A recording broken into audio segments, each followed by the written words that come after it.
Let's go Mets. Let's go Mets. Let's go Mets.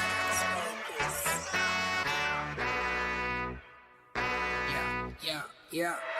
You gotta believe and invest with your heart. Orange and blue till Mets do us part. Spring training, oh yes, it's the start. City Field gritty till Mets do us part. Hit home runs and knock it out the park. Big Apple till Mets do us part. You gotta believe and invest with your heart. Listen to the show till Mets do us part. John from Brooklyn, Ibby reps NJ. We're the other team, I don't care what your friends say. Mets fans, we focus like a sensei. Listen to the podcast Monday, Wednesday. Made a couple bad plays, but we still won. Character, yup, we're gonna build some. Are you gonna check the pod? It's real fun. Just like Mookie, I will sign. So invest with your heart. Orange and blue till Mets do us part. Spring training, oh yes, it's the start. City Field gritty till Mets do us part. Hit home runs and knock it out the park. Big Apple till Mets do us part. You gotta believe and invest with your heart. Listen to the show. Available now on all streaming platforms. If you love the New York Mets, check out Till Mets Do Us Part. Enough rapping. Let's get together.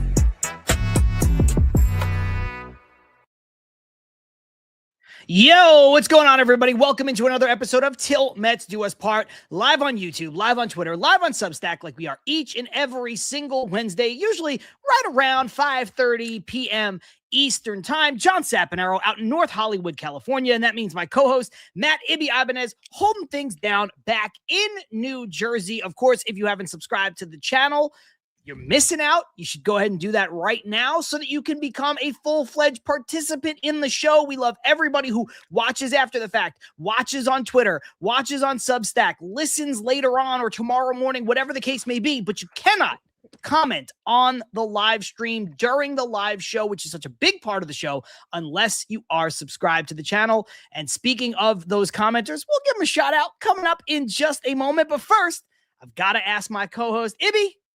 The Mets are, they're quiet. Nothing's going on because it's the All-Star break. That's the All-Star great. game was a bit of a snooze fest, but I said this on Mets Daily today. I think nobody needed the All-Star break more than Mets fans, just from a mental break from this team for a few days. So, with all of that being the backdrop, how you feeling? I'm feeling pretty good, John, mainly because we haven't had to watch any of the Mets. But at the same time, I don't like to steal jokes, but I did find the jokes that were being said online very funny about how Juan Soto basically brought the Mets to the NL All-Stars and they couldn't do anything last night. So you saw the line of the entire offensive lineup for the NL last night, and it was pretty Mets-like. Barely any hits. Soto had the one hit. So all in all, it's a nice break. I've enjoyed it. Not having to look or read or watch anything about the team. Granted, we have a show to do. It's Wednesday, the red light's on. And as always, we're going to have some fun. We're going to give out some grades. We're going to have some, maybe some guests, potentially. We'll see if there's a run-in at some point, but that's still up in the air. But all in all, let's have some fun as we always do. And let's make the best of it.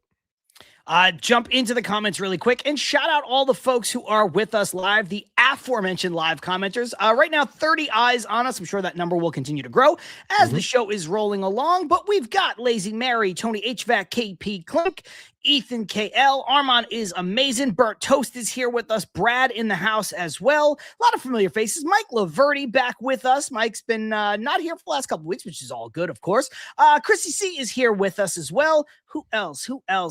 We have Cindy, Shark Vader Studios, back in the house, and Stanley and Stevie Mac will round out. So a lot of very, very, very familiar faces. We've seen a couple new folks pop in over the last couple weeks, which of course we love, but we love to see all of the returning folks as well, because you guys have become such an important part of this show. Ibby, let's just start off with this, not Mets related, but Armand saying shout out to Jordan Walker winning the home run derby. It was very impressive. It was nice. I saw this sentiment a lot on Twitter. Nice for somebody to stick it to the Phillies fans in Philly, kind of taking away a victory from them, if you will, by defeating Kyle Schwarber. I did not watch the home run derby. I don't know if you did. I did not watch the All-Star game. I don't know if you did.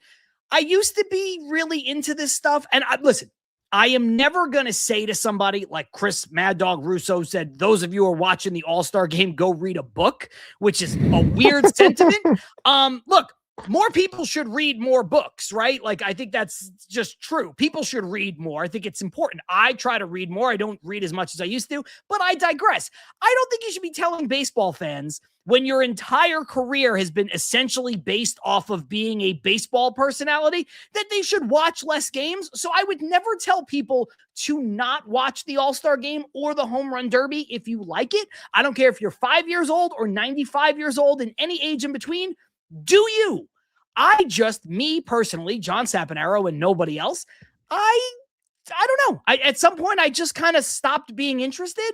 I'll key in here and there. You know, I watched Juan Soto's hit on highlights. I watched a couple clips of the highlights. I didn't really need to watch the game. Maybe part of it was because the Mets didn't have a tremendous amount of representation because they didn't deserve to have a tremendous amount of representation. But even still, I don't think I would have been locked into this game. I don't know if you're any different.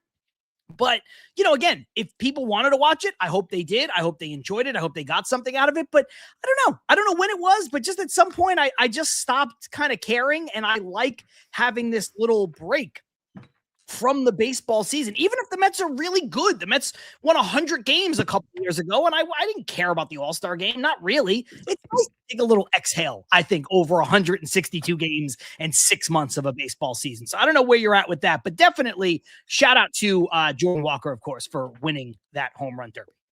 Yeah, I mean, I watched it here and there. I tuned in for the final round of the Derby. I saw the highlights. Seemed like it was fun with the new format and stuff. I watched here and there the actual game itself. I did see Soto's hit live, which was cool. But I didn't really watch all that much of it. And like you said, it seemed like it was a bit of a boring game as well. So don't feel like I missed much, but I'm with you. I watch here and there. I like some of the pageantry of it. I thought the Sandlot thing was very cool. I saw that with the fireworks and the bikes and everything. I saw that. And my wife was like, "What the hell's going on?" I was like, "I'm pretty sure this is the Sandlot right now." And that's something where I stopped and I watched that because that's really cool. But yeah, other than that, I appreciate the break, and I feel that Mets fans in general just needed to get away from baseball for a moment. But the counter to that is also maybe you could have watched some good baseball, but unfortunately the game wasn't all that great. I mean, like you said, a continuation of Mets baseball. It kind of played out like Mets baseball. Juan Soto got a hit. There were four hits for the National League team total. The starter went 1 inning for the National League, which I know is partially by design, right? Guys don't go quote unquote deep in the All-Star game, but the starter at home doesn't deliver a good performance, gives up 3 runs in the first inning, and that was enough for the visiting team to win. It was like watching Mets baseball. Not to mention you got, you don't have names like Zach Wheeler or Sonny Gray. That guy should have been but you got Riley O'Brien there scaring the hell out of Rays fans when they thought that he killed Junior Caminero. So thankfully that came back negative and he's okay. But yeah, all in all, it's fine if you like it. It's all good. But we're back to Mets baseball tomorrow. So strap in. Oh, goody. In all seriousness, I'll go ahead and let you change the backdrop because you did tease earlier that we may or may not have a guest popping in to talk about a very particular topic that this person is more able and more is the better person to talk about this particular topic than you or I, in fairness, for my money. And I know that you agree on this. Nobody quite covers the Mets prospects like this individual. And that being said, I guess they're not quite Mets prospects yet, or at least one of them is, because Carson Wiggins does sign earlier today, so he is fully in the Mets organization. But there's some other folks, I'm sure over the next couple of days, next couple of weeks, whatever the case may be, these players will start to sign and they'll become full-fledged prospects. And our guest, our temporary guest, or whatever the case may be, he can stay for the whole show if he wants, will have an even better opportunity to get to know these players better. And that is the one and only Joe DeMayo. I'm trying to add him to the screen. There we go. There's Joe DeMayo. I'll pop him in the middle there. Hold on a second. Let's play a little musical chairs with the screen. There we go. Joe, I don't know what happened. Put me right where I belong, in the center of attention. I tried to drop you in. I clicked add, and then it was like, no. This is only a 2-screen setup. How dare you? So, first of all, Joe, how you doing? Thanks for jumping on Joe. So last minute. I'm doing great. I just want to say, you'd think I'd come in just ready to bust balls and just mess with you guys. I'm coming with compliments. Oh, you guys are doing such a great job that someone like me has to beg to get on the damn show. What's going on here? Big leaguers over here. Oh my God. No, really happy to have you here, Joe. Of course, Always, Joe. If you guys are not familiar, and you should be, I don't know how you wouldn't be at this point, but Joe does a fantastic job. Well, John, for our audience, they don't see him in the intro, so that's why they don't know who he is potentially until he gets on Eddie.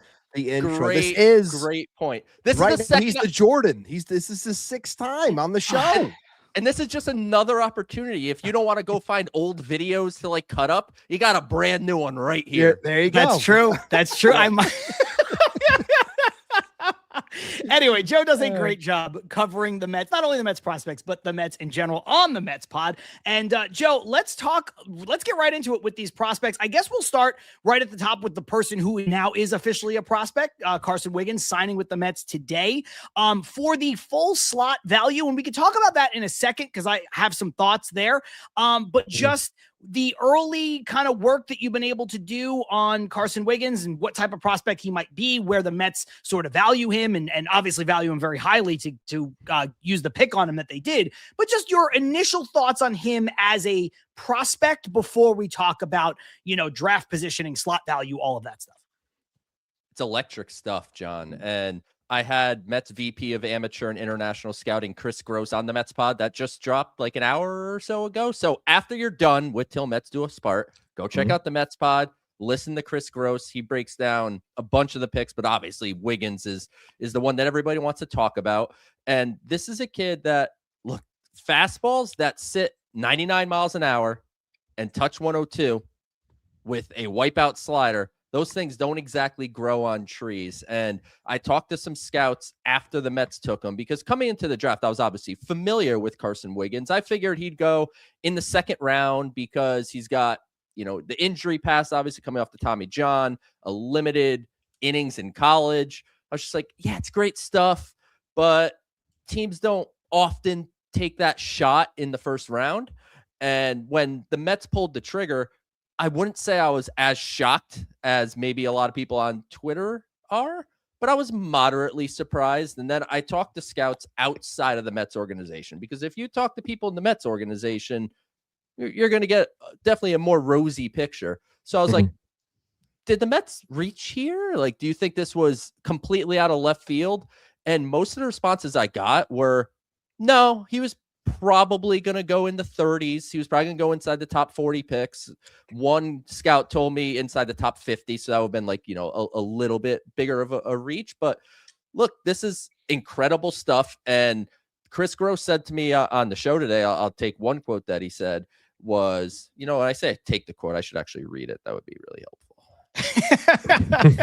So why paraphrase the quote when you could read the quote?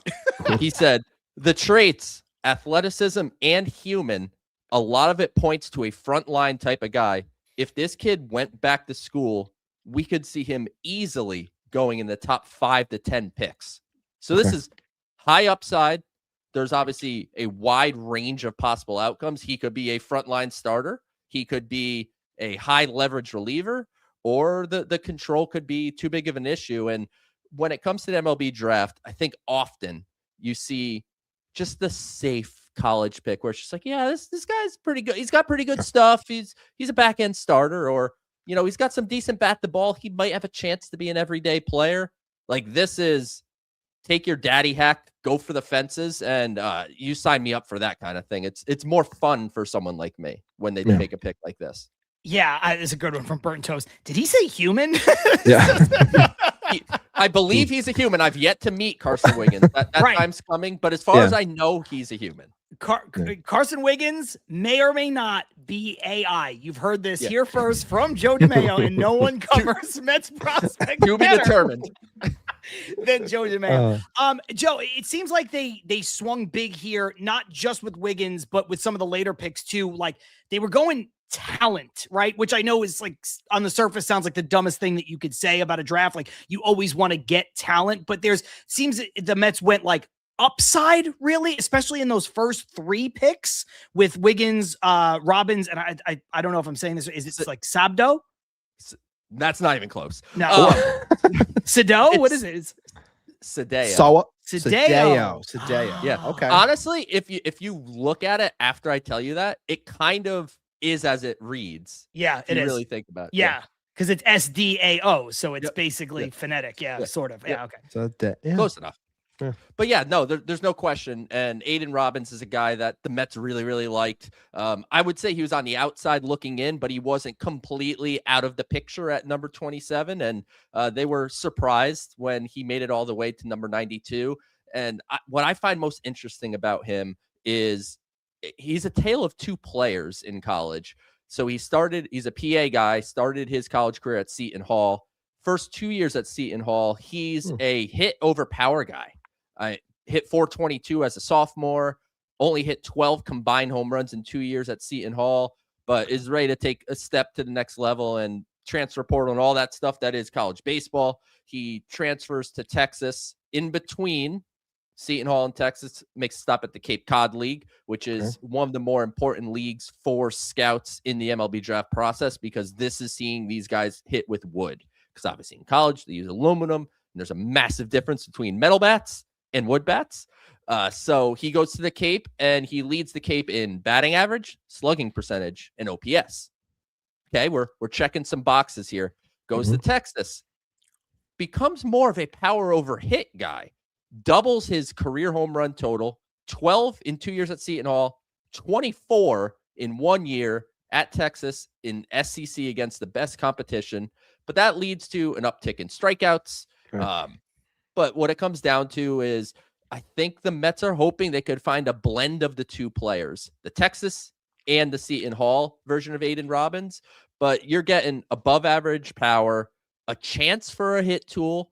And the thing that you just got to really keep an eye on is he struggled mightily with breaking balls. So that's something that he's going to have to adjust to at the next level. Because, I mean, I'm not going to paint him as this flawless player. He's not making it to 92 if there's not some major ding. And that's what it is, really. It's the recognition of the breaking ball. But one of my favorite quotes that I saw from him, there's a great article on MLB.com. Jesse Burek wrote it, and how he was called baseball Jesus by his head coach at Texas, and does some really great stuff for charity. Like, seems like a fantastic person that you want to add to your organization. He was asked for a scouting report on himself, and he refused to give it. But what he said was, "Throw me a heater and find out what happens." And that's that's good. That's pretty sick. So Robbins is a guy, definitely a value pick at 92. And then in the 4th round, Sadeo, massive year in 2024. Heading into the 2025 season before he got Tommy John surgery, there was thought that he could be like a 2nd round pick in the 2025 class. Gets Tommy John, misses the whole year, makes it back for 2026.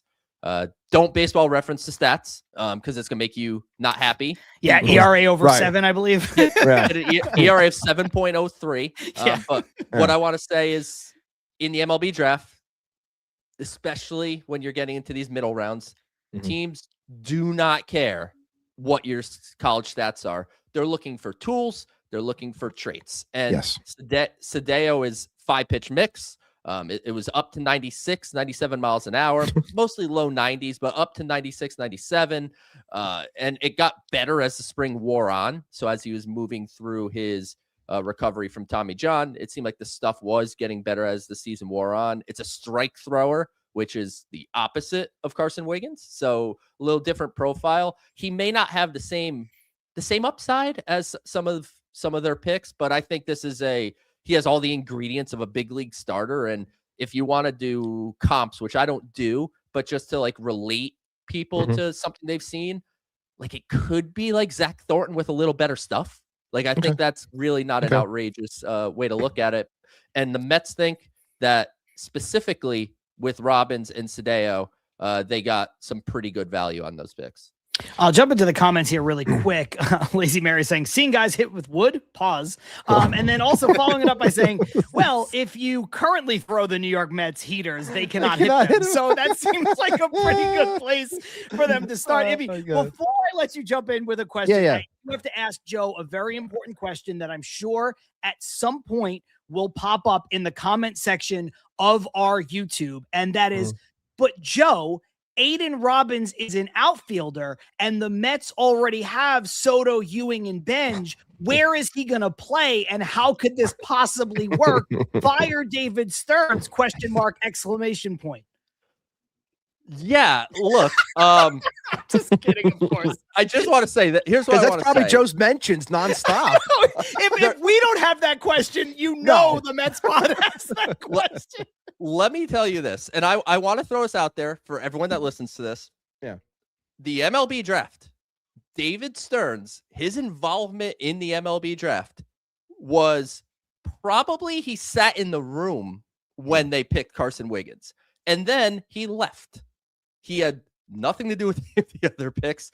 But as far as drafting for positional need, I'll tell you, I was pleasantly surprised. I didn't get like a ton of those. I only got a few. That's a win. So it wasn't too bad. So I think we're progressing as a society just like the tiniest bit amidst all the craziness going on. That at bare minimum, we know you don't draft for major league need. I think there's a lot of other problems in the world, but I think we're progressing beyond the third round pick. Where could he possibly play? I sure do hope so. It's just God, a matter of time. I feel like I'm going to see that somewhere. Ibby, I'm sure you got plenty for Joe. Yeah. The first one I was going to throw out there is I didn't get a chance to read much this past weekend with everything going on. So I don't know if you put something out there yet, Joe. So I apologize if you did. But I was going to ask, when it comes to these guys, whether it is Robbins or Wiggins or Sadeo, like, where did you, or do you have an idea, or if you put something out already, where do you think that they rank when it comes to the prospects within the Mets system at the moment? I've only kind of thought about it. I certainly didn't put anything out. The deadline's in 2 weeks. It's a lot of work to put together a top 30 list, and I don't want to do it twice in 2 weeks. So I gave it some thought. I think Wiggins and Robbins will fit in the back part of the top 10, probably. Okay. Like Robbins will be like 10 or 11. Wiggins probably 8, 7, 8, something like that. I think that's probably where they'll start. But it also depends what they do in 2 weeks. That the farm system could look drastically different. But where we stand today, I think you're looking at, they got 2 guys that'll be top 10-ish. Sadeo will probably fit comfortably in top 15. And then after that, maybe there'll be a couple guys that I mix into the 20s that I like. The other one that I had was, when it comes to Wiggins, obviously being someone who just had surgery, Tommy John, the brace and everything. Do you think something like that happening now is a reason why a team like the Mets would be willing to take him where they did, because of the talent? He already had the surgery, as opposed to seeing him throw 102 miles an hour and saying, well, this guy's going to be, out in a year and a half because he's going to need surgery. Then we won't see him. And then who knows what's going to be after that. Do you think that kind of played into the idea of taking him where they did? I don't think it hurt that it's out of the way, and not that it's just out of the way, because it's not like he had the Tommy John 6 months ago and we have another 12 months of recovery. Like he's healthy, he's ready to go. He's made that abundantly clear. He threw at the MLB draft combine, and it wasn't full bore. He was only up to 97 at the combine, but he wasn't trying to throw it all there. And Chris Gross told me today on the Mets pod, he was like, yeah, he was playing catch 94, 97 is basically how we looked at it. And it was just like, it was just verifying that he's a healthy player. And that's what they were looking for. There definitely was some things that I saw today from like the Arkansas coach insinuating that he may have wanted Carson Wiggins to pitch at some point this season, and he was ready, but maybe didn't really want to. So that's something that we have to investigate a little bit. But at its core, I'm sure the Mets are happy that the Tommy John, knock on wood, isn't happening on their dime, number one. And number two, and more importantly, he's beyond it. The rehab stage is over, and he's ready to be a regular pitcher. I don't know if they'll send him out at all for anything this summer. I'd call that to be determined. But regardless of whether he pitches 2 innings in the Florida Complex League or not this summer, they know heading into spring training, they feel they have a healthy player, and that's the most important thing. I'll be sure to let you guys know how close to playing catch it somewhere between 95 and 97 I get to tonight while warming up for my slow pitch softball game. I'm going to guess like what, 70 miles an hour different, give or take? 70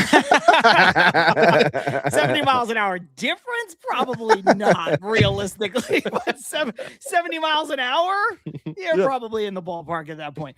This is a good one from Bert Toast, Joe, and it puts you on the spot, but are there any misses, guys that they passed on that they could have picked, from, again, I don't know how intimately you follow, the college game, or specifically even the high school game is harder and harder to follow, right? The lower you go.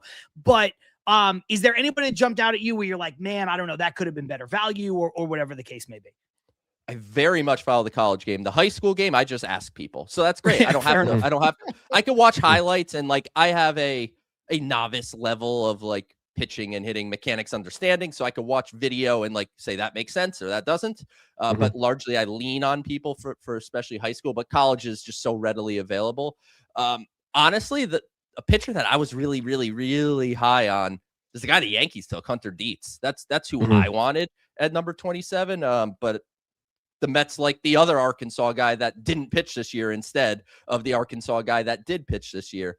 So like that would be an example. But one thing that's really tough about the draft, and you mentioned, the slot value and stuff like that.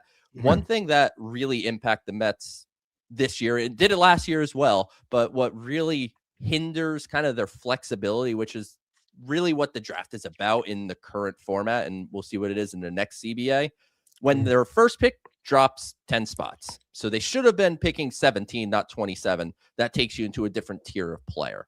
And you lose your second and fifth highest selection, which the fifth highest selection actually ended up being the comp pick that they got for Edwin Diaz when he signed with the Dodgers.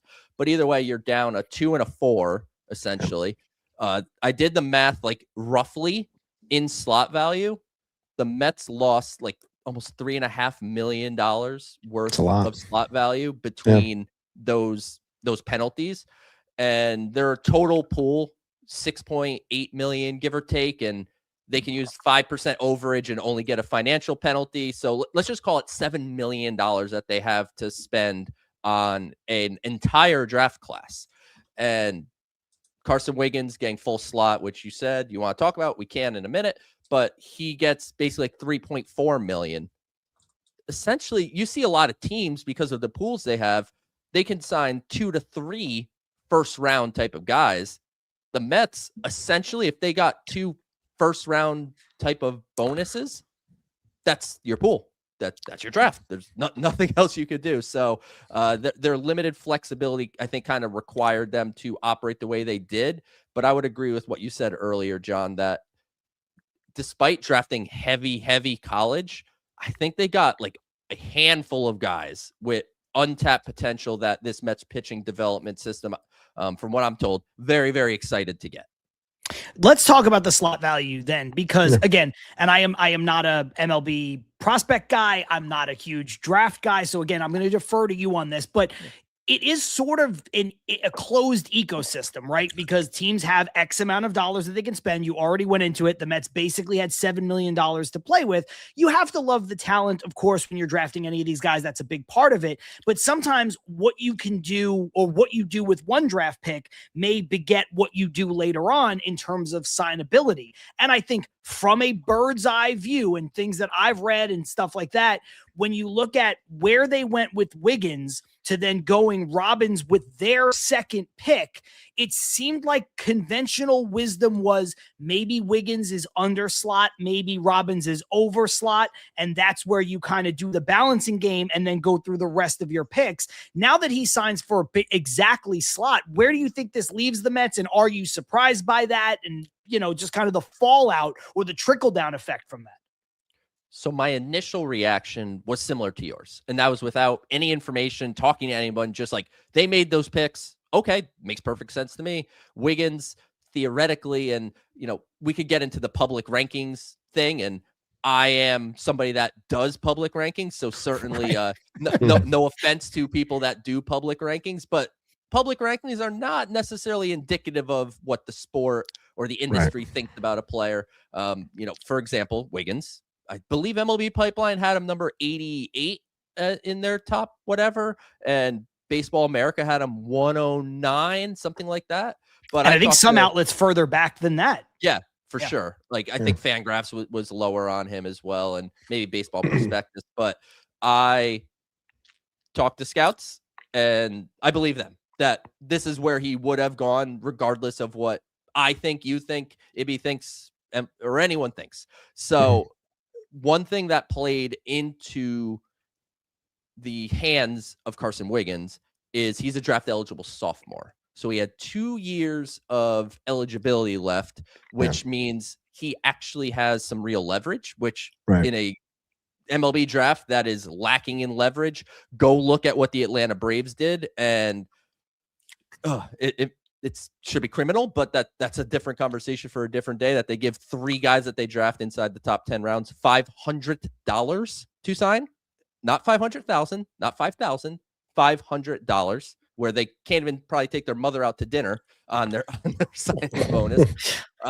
But anyway, Braves just doing this at every level, huh? Yeah, did that come with a 1% of that goes to the Braves fund, of course. Exactly. Can you imagine? They're going to owe the Braves money just for getting picked by them at that point. Seriously. You know what? You pay us. You pay us and you get to be on the team. But that's the way I look at with Wiggins. I think when I learned more information, I'm not surprised that he signed for slot. But where the draft has gone, and you were kind of talking about it and led me into this, is it is definitely talent acquisition. That's always first. But it has, in the current format, become almost equally as so a math equation to make the pieces work. And a lot of these deals, almost all of them, are verbally agreed to prior to a selection being made. So they didn't draft Carson Wiggins and go, all right, someone get his agent on the phone. Let's figure out what he wants to sign for. Right. Before they picked him, they're like, they negotiated this. And Aiden Robbins, as you mentioned, I would anticipate him being over slot, kind of like you said. I don't know how significantly, but I think it'll be a little bit. The vibe that I've gotten talking to people is the Mets played this draft from a signing standpoint, sort of straight up. Like, I think it's going to be a little over here, a little under there, but there's not the drastic swings that we've seen in years past. Like a couple of years ago, they drafted Trey Snyder, high school shortstop, 5th round or 5th or 6th round, and they gave him $1 million to sign. Like, you're not seeing anything like that this year, but I firmly believe and kids have the right to change their mind and everything. But from everything I'm hearing, the Mets are anticipating signing their entire draft class, and maybe one kid ends up sliding through and ends up not working out. But I anticipate, let's just say 18 of the 19 or 19 of the 19 actually signing. And if it works out that way, who really cares how they distribute the money, right? Right. Exactly. And you know what? That I was going to bring up this question from Stevie Mack. Is there a draft pick who might not sign? So there you go. I mean, Joe's saying it seems like 100% or just short of that based on what you're hearing, what you're seeing, which is great, right? Because to your point, who cares about the money if they are able to keep all of the players that they valued enough to draft wherever it is they drafted them? Ibby, before we move on, because I would like to talk to Joe about some other stuff, Joe, if you could stick around, but anything else? I got like 10 minutes for you. Okay. 10 minutes. Anything else for the draft, Ibby? I guess the last one I had really came down to Robbins and your overall thoughts on him when it comes to, college bat. A lot of times when people see college bat, they think fast riser through the system. We can see this guy relatively soon. Obviously, you mentioned how he has some issues when it comes to the breaking ball. Do you think this is a wait and see how he obviously adjusts to obviously better breaking pitches moving forward? Is this a fast riser in your opinion, or is this someone that we're going to take some time to actually, make it potentially at one day to the big club? I think he has a chance to be a fast riser. Look, one thing I always say is when we evaluate these kids as draft prospects, that is them in their current iteration. That is, and I think a lot of people will hear this. Aiden Robbins can't hit a breaking ball. He'll never be a major leaguer. Like, right. They go into what's called a player development system for a reason, to develop as players. But I think he has enough tools. I think the pros outweigh the cons with Okay. Aiden Robbins. I think there is a chance to be a quick riser. I think you send him right to Brooklyn to start the 2027 season if that exists. I don't know how that's all going to happen, but what and I don't even know how that impacts minor league baseball, to be totally honest. That's something I have to maybe ask more questions about. But whenever we play baseball, I think Aiden Robbins is a guy that starts in Brooklyn. I anticipate him succeeding at that level. The big test for him will be when he gets to the AA level. And that's where it's the next step in prospect. And that's where you really start to see pitchers more pitching backwards and really emphasizing the breaking ball. Lower minors, I think he shouldn't struggle too much. But once you get to AA, I think that'll be the real litmus test for him. And like I said, this is someone the Mets were somewhat considering at number 27. And when he was there at 92, they had to make sure they could sign him at 92. That was the first thing. And once they realized that he's signable, they were ecstatic to turn in that card. Ibby, you'll appreciate this, obviously, because we see this every week. Joe, I know you're in the comments a lot. You might not know exactly where this is coming from with Burnt Toast, but with regards to Robbins being able or not being able to hit the breaking ball, Burnt Toast says he just has to move up in the box. So good. Burnt Toast is so good at pulling out all of these things that like just so well placed. The experts put on Twitter, just like these things that you teach little leaguers. That's good advice when you're 7. And then it's like, it's just with respect, guys, more complicated than that. So another I coach my son. I coach my son. Keep your eye on the ball, kid. Yeah. That's how you do it. The same people that tell you like analytics tells the Mets not to swing at fastballs or whatever. That blows my mind. It blows my mind. I see things like that. They're like, the system, they don't swing at pitches down the middle. What analytic is that? What? Yeah. I need an understanding. There is not an analytic. No.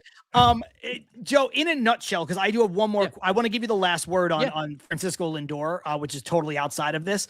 But in the interest of your time, I think this is a good question from Armand. Again, putting you on the spot. But so if you can just do it in a nutshell as somebody who covers the minors so well, Armand says, what would your format be for the draft in the next CBA? So you kind of touched on that a couple times. Hey, this is the current situation. Is there something, 1 or 2 things that you'd like to see be done different in just for the sake of competitive balance or whatever the case may be? Two things. One, trading all picks should exist. You could limit it to the top 10 round. You could limit to the top 10 rounds because that's where the signing bonus, your bonus pool really is. Like the bonus pool that you have is rounds 1 through 10.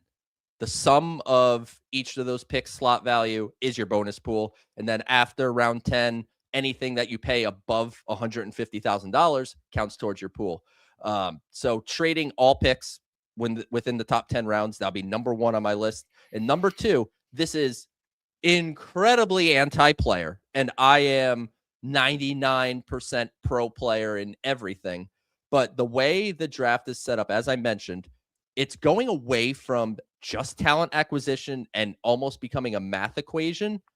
I think the way it should go is it should be you have to declare for the draft, which means if you declare for the draft, you're in the draft. It's not signability. It's not you can change your mind. Like if you enter the draft, you're in the draft. And then I'm hard slotting all of these picks because it's not hard slotted. It's recommended slot value. So like Carson Wiggins was 3.4 and change, right? Like that was his recommended slot value.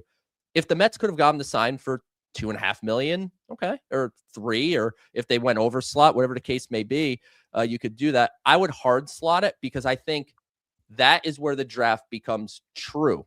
You are taking, and there'll always be guys that go earlier than expected and later than expected just because of teams' opinions of them. But I think that's the way to get the truest draft, where you are drafting. Everyone says we're taking best player available. In the MLB draft, it's best player available that'll sign for the amount of money that we want to pay for this pick. That's essentially what it comes down to. Yeah. And I want the new system to be you take the best player available, period, stop. I think those are 2 really good ones. I think the fact that they can't trade all the picks, like it's stupid, it's archaic, and I get what you're saying on the surface. Down to, John. It's pretty simple as to why it's not happening. It's because in these CBA negotiations, MLB and MLBPA hate each other so much that even something that they both agree on, I want to make that clear, both agree you should be able to trade draft picks, but they just say, well, we have to trade something for it. Like, okay, if whichever side brings it up, if the MLBPA brings it up, MLB says, well, what are you going to give us for trading draft picks? Even though they want it and they know it's a good idea.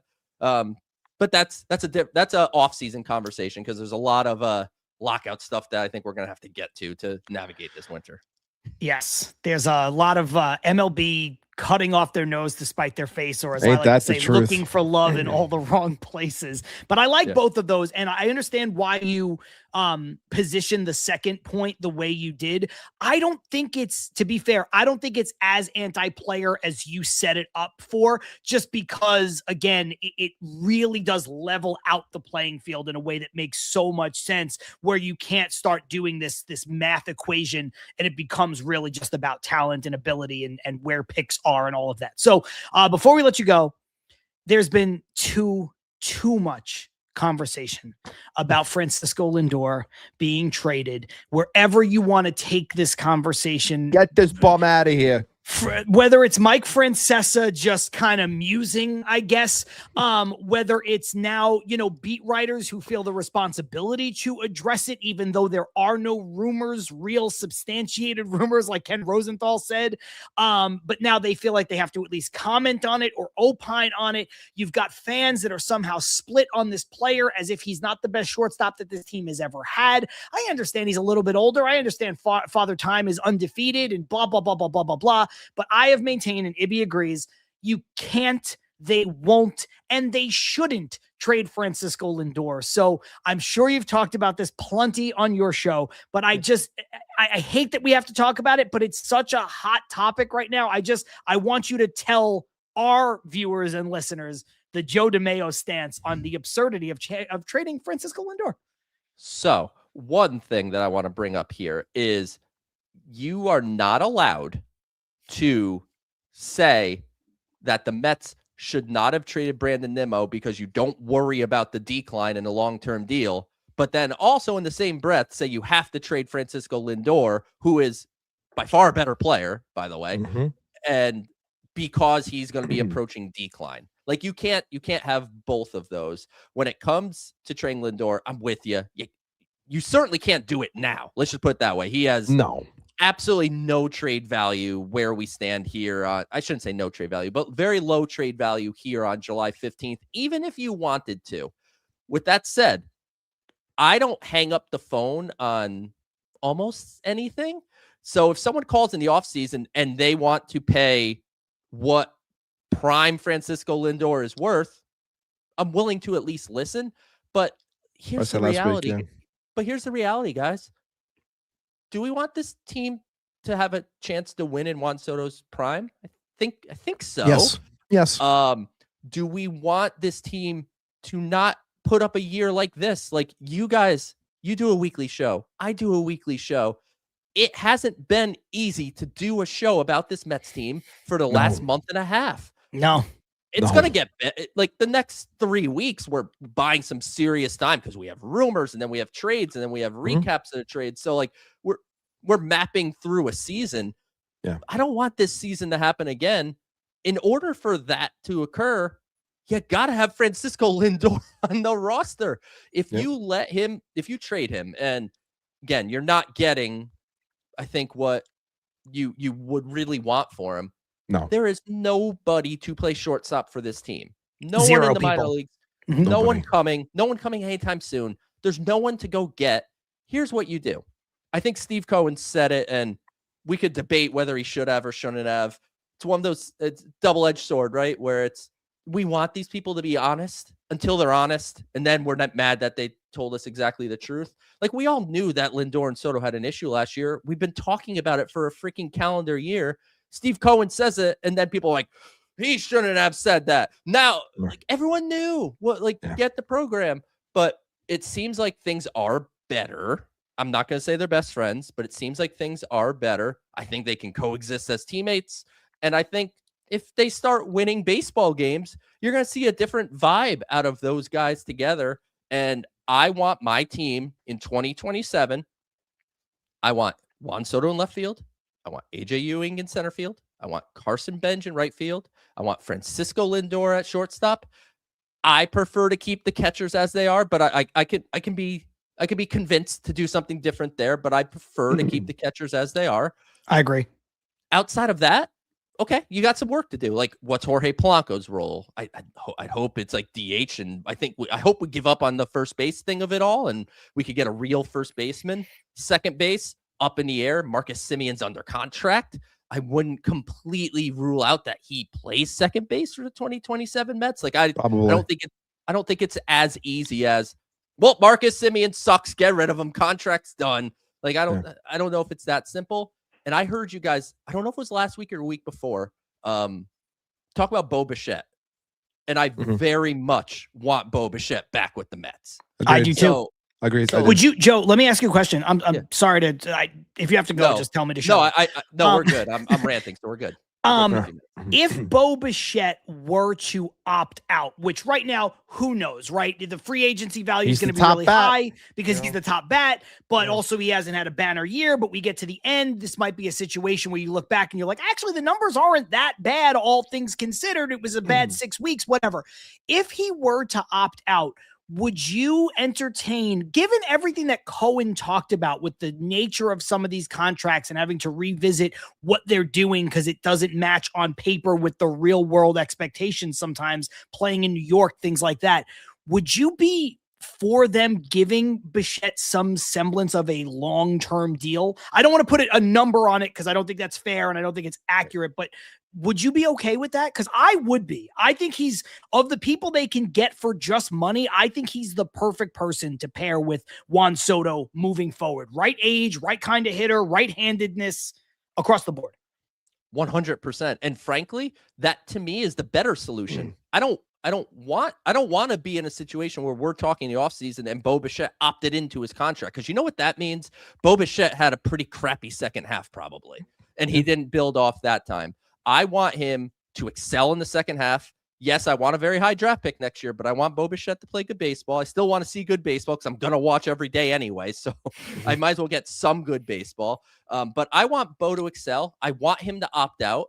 And I want to sign him to, like you said, a longer term deal. It could be 5 years, 6 years, something like that. Like, I don't think he's going to end up with 7. I don't think, but anything could happen. But if I could keep it to 5 or 6 at the most, I'm very interested in it. It's clear that he's adjusted to New York, and now you take it into a second year. He's much more comfortable. I think he's a great fit in this lineup with the players that they have, with AJ Ewing at the top of the order, with Juan Soto, with Lindor. Like, that type of bat, I think, is really good for this team. I've been impressed with his third base defense. So, like, I'm perfectly fine just trotting him out as the third baseman.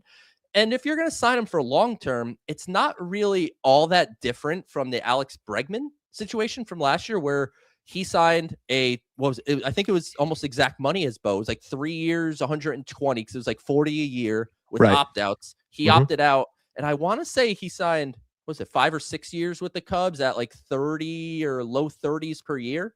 So I could 5, save 160 maybe.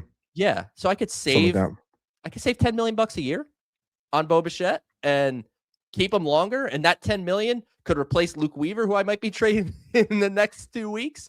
Yeah. So I'm all for it. Cause look, this season, it's not, I said it today. John Jastrzemski joined me as the co-host. It's the last show until Connor's back. But JJ joined me and we talked about it. There's no such thing as a lost season. That word doesn't exist because you have the young players and you have things to look ahead to, but it's a damn rotten season. And Mets fans are clearly and reasonably so pissed off at everything that they've seen this year. I think this offseason, you're going to see a different David Stearns. You're going to see a different Steve Cohen. I think they know that, and you can't react to fans, but I think they know in a way that they have to win this fan base back. So I'm anticipating some different operation. I don't know if it's necessarily going to be a 180, but 90 degrees different than it's been, where there's a little more flexibility. And to me, if you get Bo Bichette, you have a really well-balanced lineup. And I think you're at least heading in the right direction. And go ahead and sign Tarek Skubal while you're at it. Yeah. Do you think there's any truth nice. to maybe Bichette? Like, I know a lot of people are saying like, he doesn't seem happy. He doesn't want to be here. Do you think this experience has soured anything for him, or have you heard anything? I haven't heard anything along those lines, but Bo is actually, despite what you may see occasionally on the field from him, he's just like a super subdued guy. So you have to balance personalities, and I hate that like clubhouses and things like that just are such a major talking point of the conversation. But the Mets are lacking that like leader, at least one that is unanimously accepted. And Bo is just another one of those lead by example guys. So I guess the only question you have there is like, how many lead by example guys can you have? Could he have soured on New York? Maybe. I think that's possible. But I think he's always approached it the right way. Like even when he was struggling and getting booed, he's like, yeah, I boo me too. Like, makes perfect sense. And he's turned the corner. And the fact that he's turned the corner means New York hasn't eaten him alive. Like that's the way I look at it. So I don't know if he loves New York to the point that he wants to stay here long term. But I'll tell you this, more often than not, in baseball free agency, there's always a dollar amount that will get you to want to be somewhere long term. So I'd be willing to be pretty aggressive with Bo, because as Ibby mentioned before, if he's not the best bat on the market, he's in the top couple, right? Like it's a weak offensive free agency class. There's some pitching. So I think like you could fix your rotation up, the bullpen. I think there's pitching in the market, but offensively, Bo's going to be one of, if not the best available guys. So, and I want the Mets getting the best guys as much as possible. So if we could keep Bo Bichette around, I think he's perfect for this team. I agree. Ibby, anything for Joe before we let him go and go into the break and then finish the show ourselves? Yeah, the last thing I had is I brought it up last week. I'm not sure if you were in the comments last week, but I did bring it up. I did bring it up by name because we were talking about Francisco Alvarez, and I know you just mentioned the catchers as well. And I'm not trying to like pick on individual tweets. Maybe it was just said in passing, because you just said before how you're willing to listen or what have you on the catching situation or whatever it may be. And I remember you had an exchange with someone who was talking about Alvarez, and it was you saying how you wouldn't even really entertain it, not even like answer the phone for someone like that because you didn't want to get rid of him. And I was of the stance in my point that I was making, where it's like, I will listen. Doesn't mean I have to trade. Doesn't mean I can easily hang up the phone. Like I can hear you, but no thanks. And then I can just hang up. So are you still of the, like, I'm on board 100% with Francisco Alvarez, or as you said before, are you more willing to listen if someone wants to bring something to the table for you? So every once in a while in this world, you sometimes say rash things on the internet. John, you say rash things on the internet, right? I never. I don't know what you're talking about. Never once. So you occasionally say rash things. I think speak for yourself only, please. Thank you. What I will say is, I think I took it maybe a touch too far.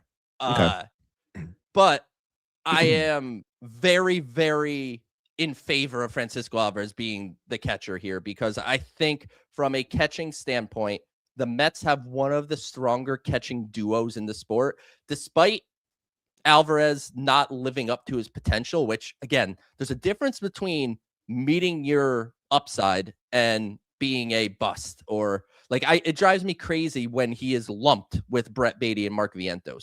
Sorry to interrupt. I've been banging that drum. I keep saying there's a difference between underperforming and unperforming, and it's exactly what you're describing. And I don't even think Alvarez is underperforming, like relative to the positional value, maybe to expectations, sure, but expectations are one thing. He's an above average offensive catcher, and that includes all the waving at bad pitches on occasion. And, the defense has definitely taken a little bit of a step back, but between him and Terens, it's the perfect duo. Catching is so horrible in this sport. Ibby Wi-Fi, here we go. Now you can't leave. Now I'm. That's all right. I'll hang out for a few minutes, John. We'll figure this out. But I don't even know what happened. Look at the Yankees. Like, they can't figure out catching. They give away starting catchers like it's nobody's business, but they can't figure out the catching position. It's a very hard position to fill. The Mets have enough work on their hands this winter. Like, we just talked about it at like a surface level, how much work they have to do. I'm not looking to create more work. So I'm perfectly fine keeping them. But sure, if somebody calls and says, I believe Francisco Alvarez is number one overall prospect in baseball, Francisco Alvarez, and I will pay that price because you guys aren't doing it right and we will, fine. everybody's got a price outside of a very, very select few people, but I would have to be blown over to consider disrupting this catching duo because I think it's exactly what the Mets need. I tend to agree. Burnt toast is another good one. Ibby was always AI. We didn't think about that. We didn't think about Ibby himself just being AI. Odd Villain saying Ibby Peralta. I guess the way he disappears, is that what we're talking about here? He didn't quite make it to the 5th inning of the show. Yeah, I think that's where we're at. No, I tend to agree with you, Joe. I already kind of said my piece when I interjected how he gets unfairly lumped in with Beatty and Vientos, and I think to a slightly lesser extent Mauricio, because I think we all kind of understand what Mauricio really should be at this point, but because he's been hurt so much and he's not had the opportunities, I guess there's still a scotch of like jury's still out. But you got to play, and when you don't have the opportunity to play and you keep getting hurt every time there's a chance for you to play, like earlier this season, at some point you just have to go, okay, if you do it somewhere else, that's fine. But I think it's unfair to lump Alvarez in with that group. And the other part of it is, like you said, they have a really good tandem right now. Torrens and Alvarez complement each other well. And also along the lines of the Bo Bichette thing, and these Alvarez and Bichette to me have been tied this entire time together, because where else are you going? So you trade Alvarez and somebody gives you the not necessarily he's the number one catching prospect kind of value, but somebody gives you maybe good that was value. rash too. Maybe I'm going rash here. You're going a little rash. It's because we're hanging out. No, but it's like maybe somebody gives you good value, but then you look at the landscape and what do you do? Where else do you go now from here? How do you get another catcher? You want your catching tandem to be Luis Torrens and Hayden Sanger? You can't. Those are two guys who literally cannot hit. So I don't understand. Like, you want to create more holes. Like the Mets have, it seems like they have an outfield for, 6 years, 10 years, we hope, whatever. But there's holes all over the infield. There's holes in the starting rotation. There's going to be holes in the bullpen after they make some trades. You want to open up another hole? I don't understand how you would get to the end result there that you want, where you're like, yeah, we'll trade him now and we'll figure it out. I don't want to do that. I don't want to make another hole where there isn't one. The only way it makes sense is if there's someone that's got a young, controllable major league starter. So you're like you're filling one hole and you're robbing Peter to pay Paul, essentially. But at least you're doing something. Like trading Francisco Alvarez for prospects to me is off the table. I don't think you can really consider that. And this is, again, somebody who, Joe, you've cut covers your teeth prospects, covering prospects. Yeah. And you're spot on. You're 100%. And I'll tell you, I want more prospects in the system. Just want to let you know, I do top 30 lists, and the system hasn't had the best year. A bunch of guys graduated. Like, look, you talk about it. The last calendar year, so almost to the day. 2 weeks from now, it's basically to the day. The Mets subtracted 10 prospects at last deadline. They've graduated 3 elite prospects this spring with Nolan McLean, Carson Bench, and AJ Ewing. And they traded 2 top 100 guys in Jet Williams and Brandon Sproat to get Freddie Peralta. So in the last 12 months, that's 15 prospects removed from the system, 5 of which are top 100, 3 of which are top 20 kind of guys. Like, no real winning team can sustain a farm system subtracting at that level in that short period of a time. So I am, as much as it sucks that we're having this conversation, I am glad that they're going to help the farm system out a little bit in the next couple of weeks. Yeah, and I've been adding Christian Scott to that list. I know he's not a prospect, but that's okay. When you think of, 100%. I think when you look at where he was when he got injured and how he kind of has reestablished himself, I think you can add him as the 16th player to that group. Absolutely. And you start to see, like, guys, they have 4 players right now on their roster making significant impact, the most significant impact outside of Juan Soto. And anybody who does that is going to have an issue with their farm system. And that doesn't even factor in the trades that you mentioned from last deadline and then the trades for Peralta. So, I think people have to not be obsessed with the list and be more understanding of what that list means and what you can do when you have a list like that.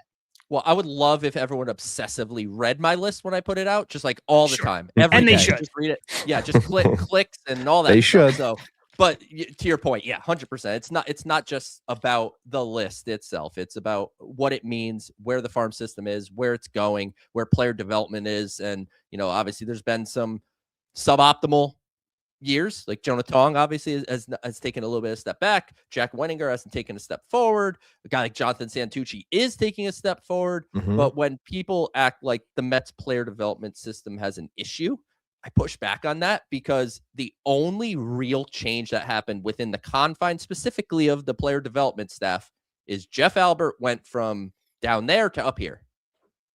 That's it. Yeah. They kept everything else in place, and they promoted from within. So it's a similar process in place from an offensive side of things. And on the pitching side, as you mentioned, yeah, we could talk about Jonah Tong and Jack Wenninger having down years, but we also can talk about Nolan McLean at the major league level. We could talk about Christian Scott at the major league level. We could talk about Zach Thornton through 3 starts at the major league level. So there's always going to be a mixed bag. It's prospects. A lot of them don't work. Some of them do. That's, I think, the fun of it all, is figuring out who will, who won't, and then following them through the process.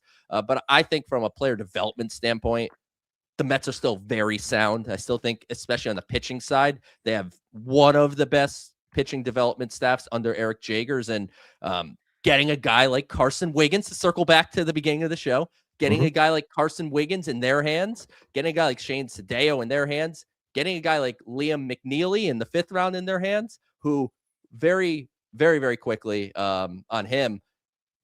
I said it to Chris Gross, and it's eerie, so eerie.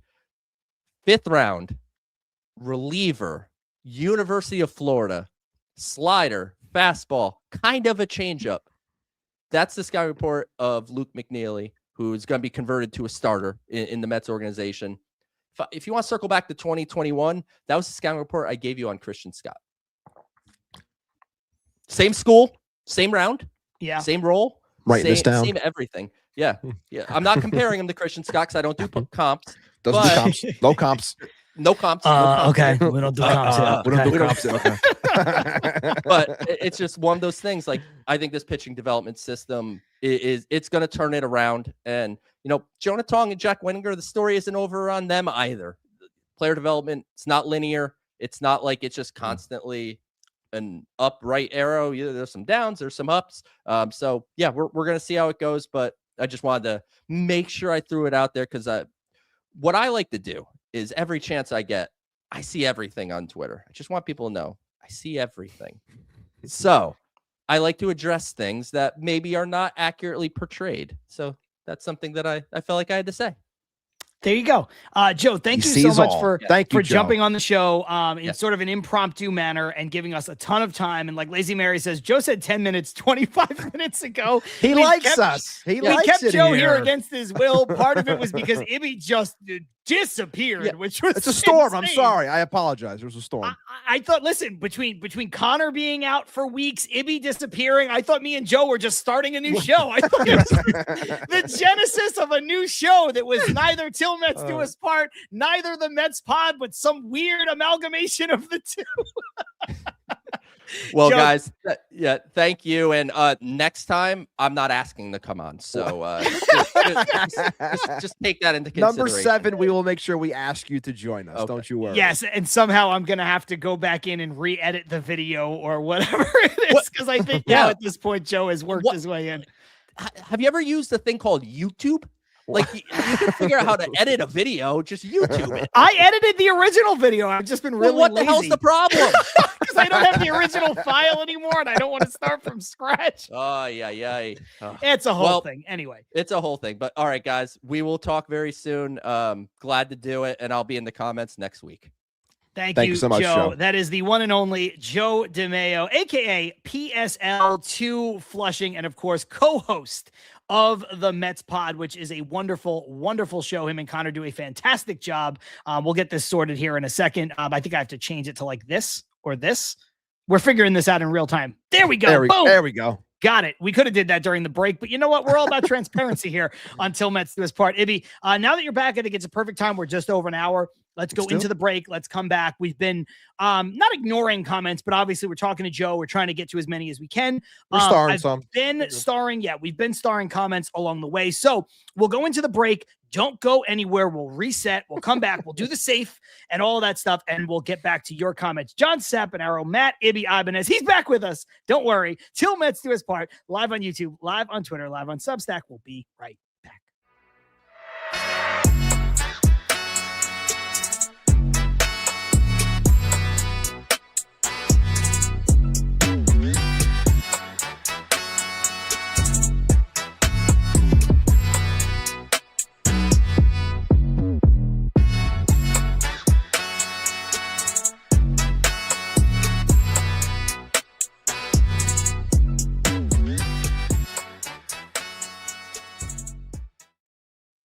Yo, just like that, we are back with Til Mets Do Us Part, live on YouTube, live on Twitter, live on Substack. John Saponaro, Matt Ibanez, plus all of you in the live comments. And like I said, there are plenty to get to. We have been starring them along the way, and I'm sure they're going to continue to flood back in. But before we get back into the conversation, Ibby, let's hit them with a quick word from our friends over at Independent Safes. Absolutely, John. IndependentSafes.com. Independent Safes are protecting homes and businesses with secure residential and commercial safes, fireproof peace of mind in every corner. Visit IndependentSafes.com today for security that stands strong. And that brings us to our favorite segment of the week. It is time for somebody to go into a safe and throw away the key. Brought to you by our friends over at Independent Safes. And there's a couple of ways I can go with this one. I have a feeling I know where John's going to go, so I'm not going to take that one. I'm not going to take that one. I don't even know where I'm going to go. How do you know? Well, I've done a show with you for 5 years. I think I'm starting to kind of know who you are, but I don't know, man. Everything's a whirlwind. I didn't know Joe DeMeo was coming on this show. I didn't know you were going to up and leave in the middle of it. That's not my fault. I've been trying to cobble together episodes for Mets Daily every day, even though the Mets aren't playing a game and there's nothing significant to talk about. But I don't know where my head's at, man. I think I have an idea where John's going. So I'm going to take a comment here and kind of play off of it. And that's really, look, I haven't had as much time as I normally do because I've been busy with work and everything. But the times I do get an opportunity to scroll Twitter and look at things and see what the fan base or what the community is talking about or what the conversations are. And look, this team has been awful. It really has. It hasn't been fun to watch. But in these moments, it brings out a lot of stupidity. And as you know, Joe just said before, sometimes we say things irrationally on the internet because it's within the moment or what have you. But I just think that a majority of the fan base, a couple who, obviously some names are being said within the comments, but I just think some people are, taking it a little bit too far when it comes to things being said about the fan base. You do this, you do that. You should be doing this. No, you should be doing this. And of course, that I'm not saying the word that always gets thrown at John either, but I don't know. I just think that it's just a waste of time. I said, yeah, he called me a fan. Yeah, I think that it's just a waste of time to be attacking each other when the sole purpose of why you're on the app is to talk about the Mets. So talk about the Mets. Like, don't attack each other. Like, I just think you're wasting your breath. And everyone has their thoughts on what they should be doing within this space. But again, like, you're not bigger than someone else. I'm not bigger than someone else. No one's the face of the fandom. Like, you're a fan of the logo, the name on the front. Like, talk about them, do what you will. But this whole infighting bullshit, it's just a waste of time. The team stinks. We're going to talk about it in the second half. I sympathize with everyone because I feel the same way. It's fucking terrible. It's been awful to watch. But in general, I think the infighting has been just annoying. And when I finally get a chance to scroll the timeline and that's what I see, that pisses me off. So then clearly I'm putting that shit into the safe this week. For me, I'm going to have to put Ibby in the safe because what? Yeah, Ibby, you're going in the safe because I love the infighting. I'm here for it. God damn it, John. I love the infighting so much. I want to have infighting with you on this show as his lights turn off. Yeah, that's right. Don't come at me, Ibby, because I will turn your lights off. You don't even know. I will smite thee. No, in all seriousness, Lazy Mary saying, bow down to Grandmaster Flip. Grandmaster. It's very funny to put that on there. It's very, very funny. Odd is killing me, man. Odd. Yo, there's a lot of places I could go with this, Ibby. You're right. I'm not really putting you in the safe, although I do, and maybe because I get down in the muck and I mix it up with people more. I don't like when people are speaking when they have this thought process that they are the king of the fans.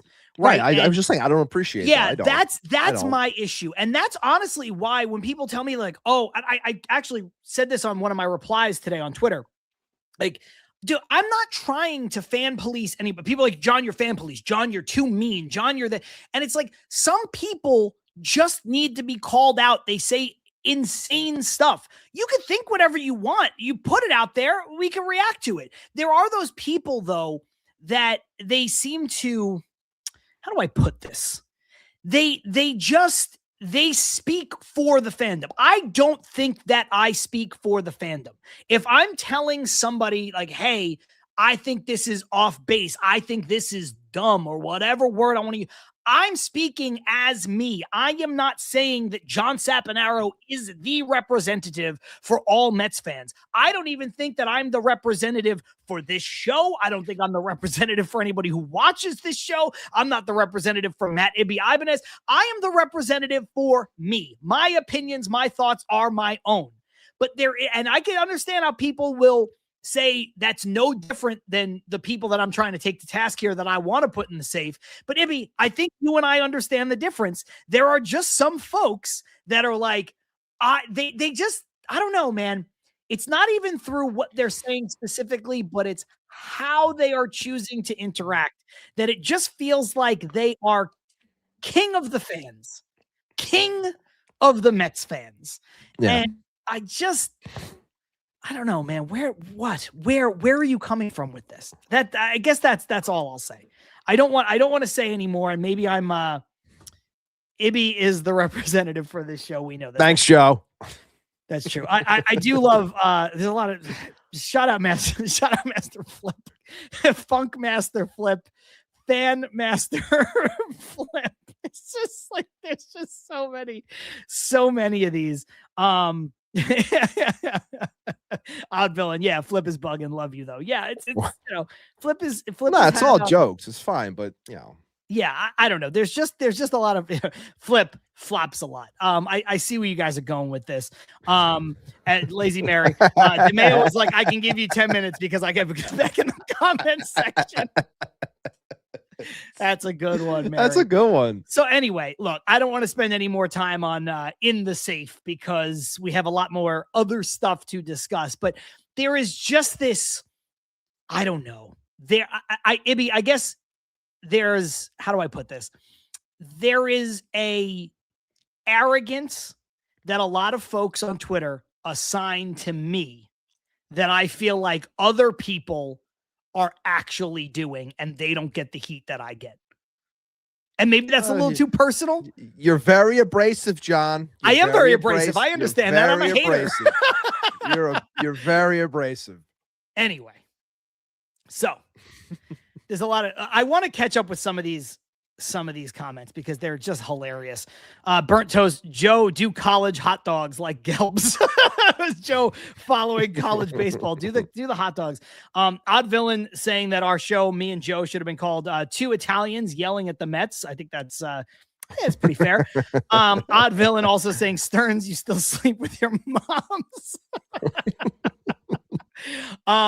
There was one, oh my God. Wait, hold on. I got to scroll up to find it because it is, oh, here we go. It's a two-parter. Odd Villain, when he first popped in, said, if you want Lindor traded, you probably voted for Sliwa, to which Lazy Mary said, I can tell you just made John crack up internally. I'm so, the second I saw that, I started laughing because I thought of last week. He did. Lazy, you fucking nailed it. I mean, yeah, listen, okay. Here's how you know. Okay. I'm not even going to try to sugarcoat this, But I think this is me, Ibby. I think this is me effectively being me. Okay. People might disagree with me. People might not like me, but I am not saying shit for clicks. I am who I am on Twitter. I am who I am on this show because I've never met Lazy Mary. And Lazy Mary nailed it. That made me crack up internally. I had to mute so that I wouldn't laugh while Joe was talking. It is absolutely, totally spot on. Oh my and God. Then Odd is killing me right now. Holy I also shit. love this from Gab. Gab said, John, say hole one more time. I caught myself trying to find a different way to say this when I was talking about the catching situation, to which Lazy Mary said, filling holes, pause. So lot of really, really great stuff. Is this the one you were talking about? Flip about to tell fans to put their hands in the catch for no reason. He's killing me. Yeah, Odd wants that comment this week. Oh my God. Odd is out for blood on this one. Oh my God. Abby, we've got a lot of time to play with. I don't know where you want to go with this conversation. Stevie Mac, John totally has the red beret too. I do not. I like headwear, but I think I would draw the line at a beret. So I don't know where you want to go with this conversation. We try to rein it a bit back in. Obviously, we're going to have fun along the way. We've done plenty of draft talk. We could put that aside. I don't know if you want to do actual grades. I don't know. Like I said to you in pre, like when it comes to the grades, like, yeah, it was fun to like do and make the thumbnail and everything and have like a talking point. But in general, I think our grades, and I think the chat would agree as well, like grades are what they are. Like this team is bad. If you ask me to give an overall grade to this first half, I would say it's an F in comparison to where it was supposed to be, what we were fed in the offseason, what we were told it was going to be, and how they ended up playing. Like it's a failure. Like there's no sugarcoating it. It's an F. Like, and I started that one with when Lazy said that least likable team. Like I've watched some really bad teams, really bad Mets teams over the years. And this one, like with recency playing big here, because since we started doing the show, what have you, like I didn't think it was possible for me to hate a team more than I ended up hating that 23 team, but I hate this team more.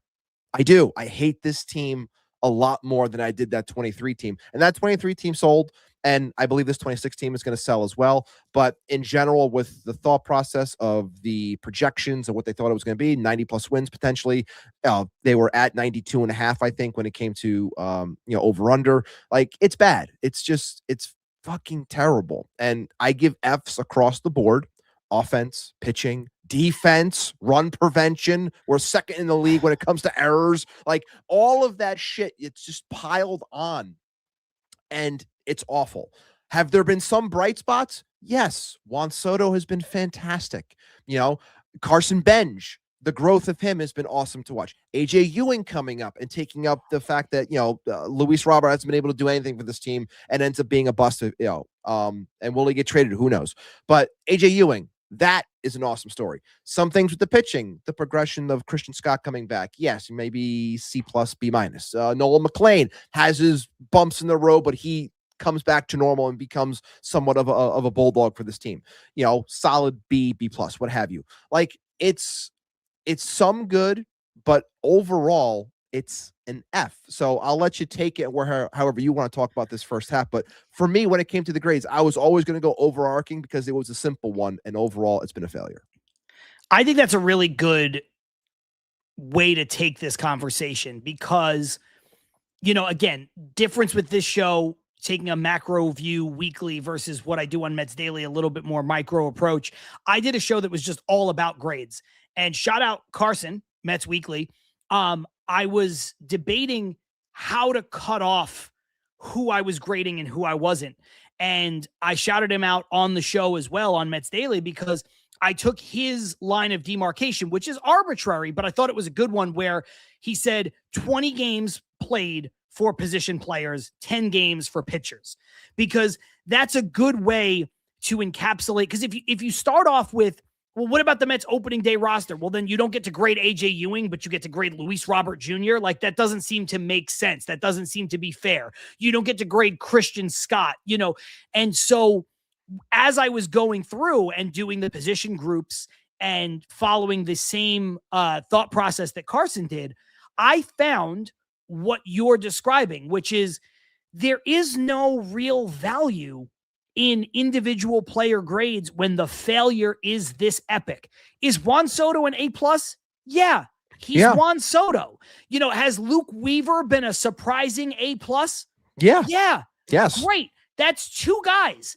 Everyone else, I mean, I did give Benj and Ewing A's as well because of what they've been able to do with their season coming up, especially Ewing coming up on the fly, not having a tremendous amount of time in the minors. For Benj, it was kind of a little bit of the same, but the way he was able to take the coach's advice and tweak his approach at the plate, tweak higher a little draft bit of pedigree his swing. too.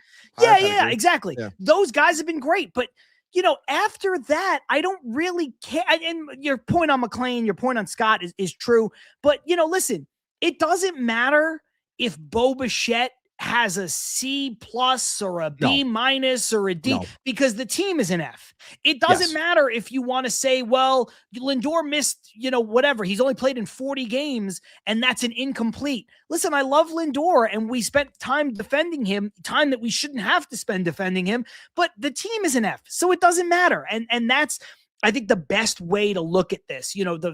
It's been an organizational failure from top to bottom. If this team was 5 games over 500 or even at 500, we could spend the entire episode doing grades and debating it. And I'd love to have that conversation with you, but those weren't the breaks. That wasn't what we were given. No. And so, nobody wants to sit here when you have Odd Villain saying he hates the team and Lazy Mary saying it's the worst, like least likable team of his lifetime, falling short of saying, he hates them, but it's just like, how vanilla they are. Even the stars, like how it's just no personality. There's no oomph. Stevie Mack, I had more fun when Dylan G was pitching and, Lazy Mary, this team makes me wish I was seeing Jason Phillips, Roger Cedeno, and Jeff Duncan in the lineup. Like, oh my It's God. Because, you know why? It's true though. It's because when you watch those teams, it's like you were pissed off as a fan because you're like, this is a New York franchise. We could be doing so much more. And you thought that, the team should be handled much better. Well, now you're seeing a team that should be handled a lot better, yet the results and the overall vibe and the outlook of this team is awful. So that's why it pisses you off even more. You're like, I fucking hate this team. Like, I don't like watching it. And, I understand that when you're at the All-Star game, and Juan Soto's being asked questions about, we're going to keep fighting and not mathematically eliminated. Like, we're going to do our best to, hit the ball, put the ball in play, win some ball games, and make the second half interesting. Look, I don't expect him to say anything else other than that. He has to say that. He has to say that. He I has understand to. There's that. nothing else. There's nothing else you can could say. I get it. But I said this to some people before, and I stand by this. It's like, I'm so, like, as a fan, I'm so drained from the phrase of, we're out there, we're grinding, we're working hard. Like 23 killed me when that's all I heard. Like, we're out here, we're working hard. Like, it's going to turn around. It's going to turn around. It's going to turn around. And it never did. Oh, but we're out here grinding. We're working hard. It's the same thing I'm hearing with this team. It's like, it's the easy response to go to. And I get why you have to do it. I understand. But me as a fan hearing it and then seeing what plays out on the field on a night in, night out basis, please just fucking stop saying it. Like, I know you have to, but I can't do it anymore. Like, I hate that phrase because clearly it ain't what's happening once you step between the lines. Let me ask you this as a thought exercise, and I'll bring up 2 comments that are very contrasting. It's odd. So yeah, one of them is from Odd, but because here's the question. There is a middle ground between what Tony HVAC says, which is we have talent in that dugout, right? There is a middle ground between that, which has been the refrain that these guys have been saying. I've got to be better. We have to put together better at bats, blah, blah, blah. And what Odd is saying, nobody's going to come out and be like, this team pussy. Like, nobody's going to come out and say this team is bad. So, Ibby, you've watched baseball for a really long time. You've been a Mets fan your whole life. How do they, besides just playing better, which obviously is the cure-all, even if they're out of it, right? You just want to see some representative better baseball from this team for a stretch. What could they say? What could Juan Soto have said that would make Ibby happy, I guess is my point. I know I'm putting you on the spot with that, but like, what is the tweak, the reasonable tweak from we're dog shit, this team sucks, don't you know I know that, and there's talent in this dugout, we just have to put together better at bats. What's the middle ground? I would probably say something along the lines of, when asked that question about where you are and what can happen moving forward, if it was something like just being, I appreciate honesty. So like when Joe brought up in the first half about Bo Bichette saying like, I'd boo me too. Like, I stink right now. Like, there's no reason for anyone to cheer me. Like, when I hear something like that, I appreciate it, because it's like, and you're not, I know you're not bullshitting me right now. When I hear that other stuff, I feel like I'm being bullshitted, because clearly it's not happening on the field. You want it to, you're trying to will it into existence, but it ain't there. So if you just came out and said, look, we have been awful. Anything that's come out about us is fair. We've played bad. We were expected to be a much better team. We were on track to be, a playoff team. And right now, our percentages being a playoff team are less than 1%. We need to be a better team. Can we? I believe we can. But until we go out there and do it as a team, it's hard for us to, fight off the allegations that people have against us right now. But the only way we can do it is if we actually go out there and play these games and actually put forth better results. Something along those lines. And I maybe it didn't sound as clean as it possibly could, but that's just me saying it real quickly. But I guess something along those lines I'd be okay with, because it's realizing, it's like, it's not saying like, oh, we fucking suck, we're dog shit, but it's still kind of saying that, but in a more appropriate professional manner. I think that's fair. I like that. And I didn't mean to put you on the spot with it. I was going to give my own take on it, but I honestly don't have anything to add. I think what you said and how you summed it up is pretty good, because it's really just about being a little bit more honest. We talked about this a little bit when we had the episode after Cohen met with, Heyman and Sherman on their podcast, and after David Stearns met with the media after the firing of Mendoza, the good and the bad there, where the honesty came through and where the honesty didn't come through. And I think when you're the owner, you can do whatever you want, right? Steve Cohen can say whatever he wants, however he wants. Stearns can't, because one, he's a high-ranking employee, but he's still an employee. And he also has to just be careful, because like it or not, you put too much of the ownership, the onus and the blame on yourself, and then you'll kind of look like an idiot, right? That's how you get met with these questions like, hey, have you thought about resigning? And you're like, what? No. Yeah. I think if you're a player, though, there's a reason why they call it coach speak or GM speak, because GMs and coaches can't throw their players under the bus. I don't think players can throw their teammates under the bus, but I think players can be a little bit more honest to the tune of what you're describing. Does that make sense? No, I it definitely does. Yeah. And I think that's what we're asking for. We're asking for, what's his name in Philadelphia, right? Alec Boehm, when he said what he said about the Philly fans, I fucking hate it here or whatever, and then why he said that. And we're looking for just, it comes back to the A word that I hate bringing up, but it's the accountability. It's where's the ownership relative to what you're talking about, what you set out to describe. Where is that? And I think that's the difference. I think, there's the boilerplate answer, and then there's the boilerplate answer with a little bit more honesty. And I do agree with you that I think that would have been a little bit better to hear. I think this is Sorry, we're picking the same one. The Douglas one. No, I was going to pick this one real quick with M-Easy saying how Lindor said we've been bad, not up to standard. I have seen that one, and maybe I wish, and look, I know when Lindor speaks, and I'm a fan of Lindor, but I know sometimes when he speaks, or majority of the time when he speaks, it's very subdued, it's very low, it's very like very, very extremely professional. But sometimes I wish, especially when answering a question like that, I wish there was a little bit more emotion, because it sometimes it does come. I don't want to say it comes across as dishonest, but it just feels like this is the right thing to say, so I'm going to say it like this. Whereas if he would have just been like saying those things, but with a different demeanor than he normally does, then I think it would hit more, because otherwise everything sounds like the same exact sound clip from him. So I would wish Lindor in that moment would be a little bit more, I don't know if angry is the word, but just a little bit more put off, as opposed to the normal tone that he's always in for every question. Yeah, I think that's fair. I think this is like a really dumb way to summarize it, but like, just be different. Have it sound different. I don't need different. I don't need Lindor to be angry if that's not his go-to, right? Like, there's nothing sadder than watching somebody like flip a table when they don't want to.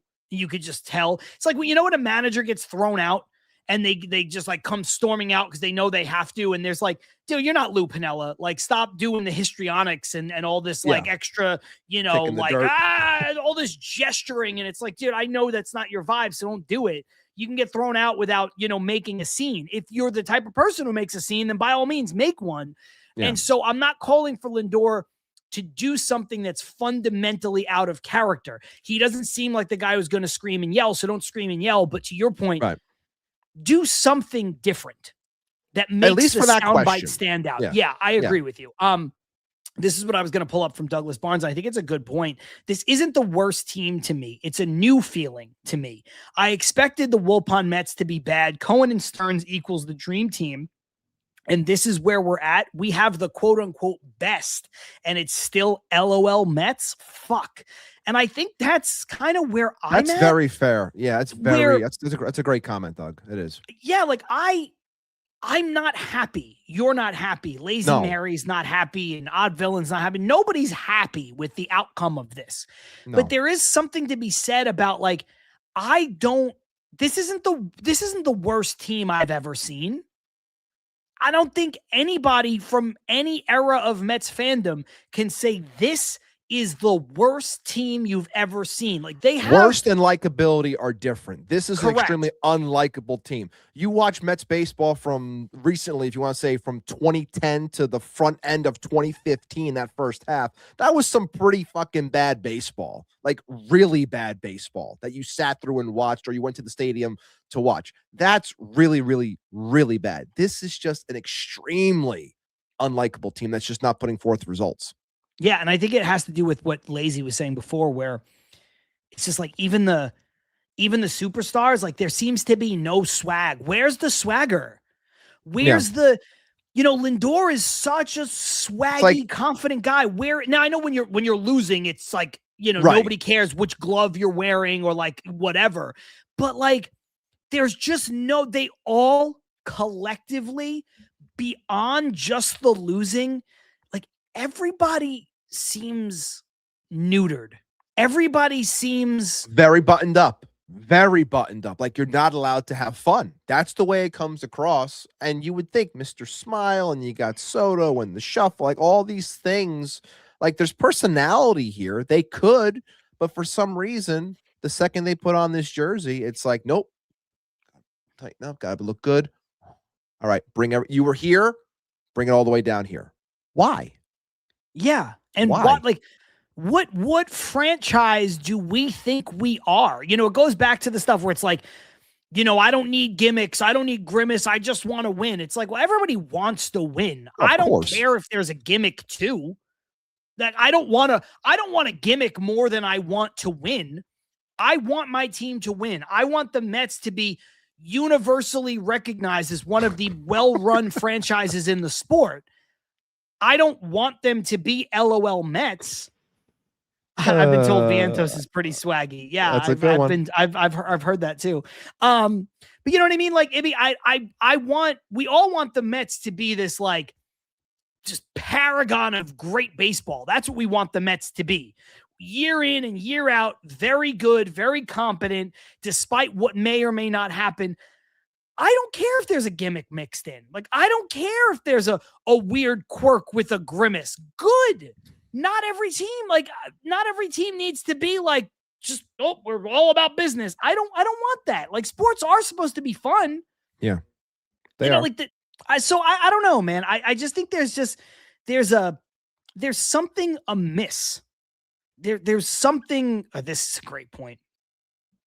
The Mets have to compete with 29 other teams and also the New York Met beat writers. There's a lot of that. A lot of the folks do a lot of like really good work that cover this team.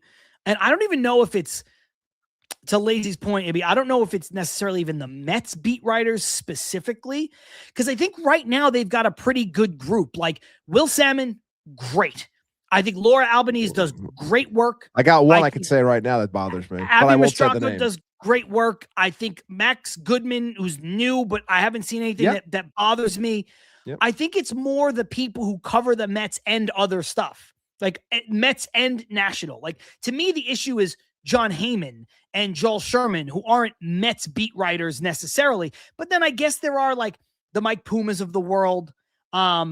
Anthony DiComo, I think, is a little bit of an issue, who, he kind of covers the Mets, right? Yeah. So there are those folks where I guess that's because where Lazy's spot on. Like when it bothers me, and I know Lazy falls into this category too, because I saw some of his tweets.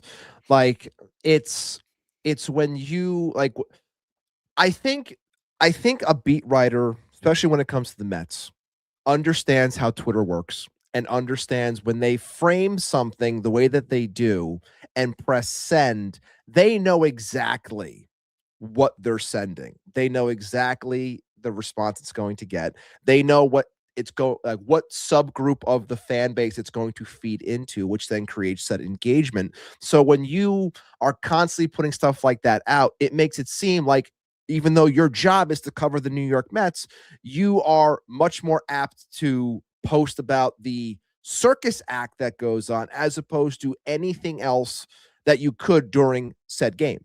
Great play happens, great outing happens, Mets actually win a ball game. You're very buttoned up. Mets win, great win, send. Mets make an error. The comedy of the New York Mets 2026 season continues as Francisco Lindor boots a ball, and like things like that. Like, that pisses me off. Like, that bothers me, because it's like you're getting off on the fact that this team fucking stinks, and it's feeding into your engagement, whereas you're just not doing a good job at what you should be doing, which is just writing about the team. Like, they know what they're doing. I know they do. They're not stupid. Yeah. Lazy saying, well, two things. I brought this up as I was finishing my point. You jumped in.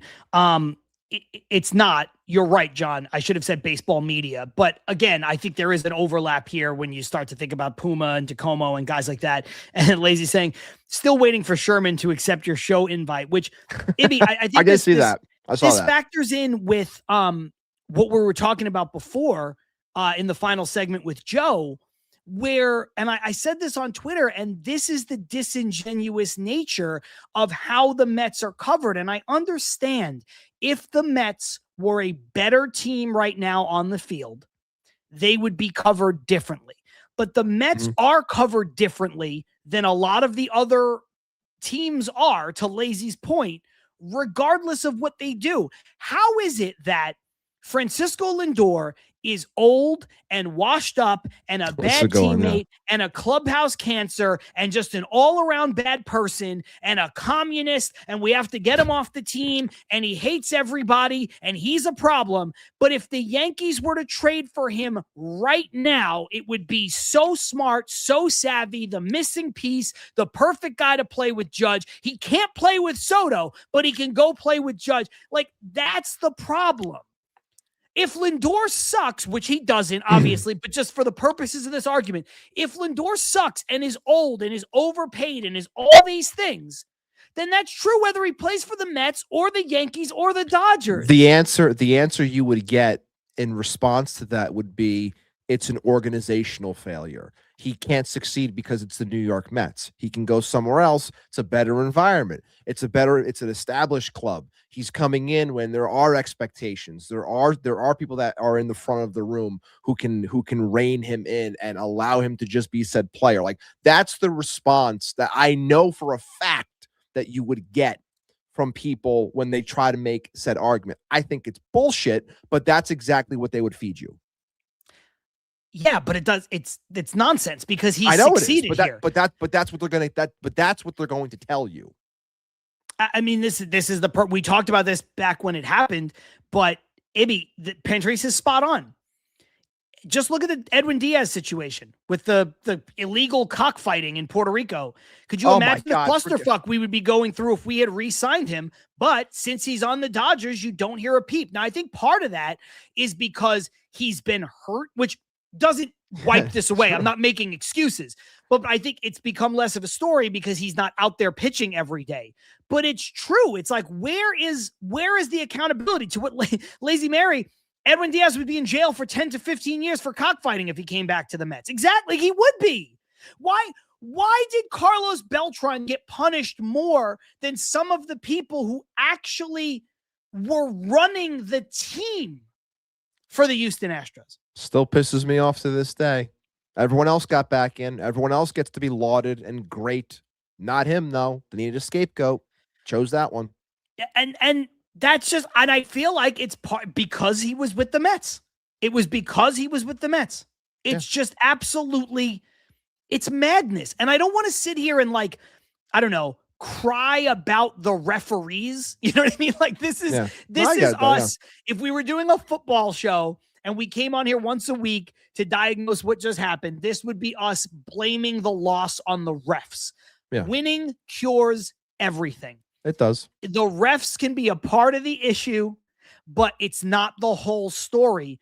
But when you're a Mets fan, this is a part of the story. Like, I don't want to blame the referees for losing, but the referees are doing a bad job. Lazy Mary, I think, brought this up last week too. Mike Piazza had to have a press conference to address his sexuality because of the New York media. Yes. And that is ridiculous. Again, it's the best point I've ever made on this show in 5 years is the one that I made to you, episode 1, when we were talking about this team and what it's like being a part of this team and this fan base. And I said to you that there's always going to be, no matter what, no matter who owned the team, there's always going to be pushed to you that there is a king and a jester when you're in a town with two teams. And you are a franchise until you actually start winning. You're always going to be viewed as the jester. They're always going to look for that. Someone just said in the comments, it's low-hanging fruit to attack the Mets. It's easy.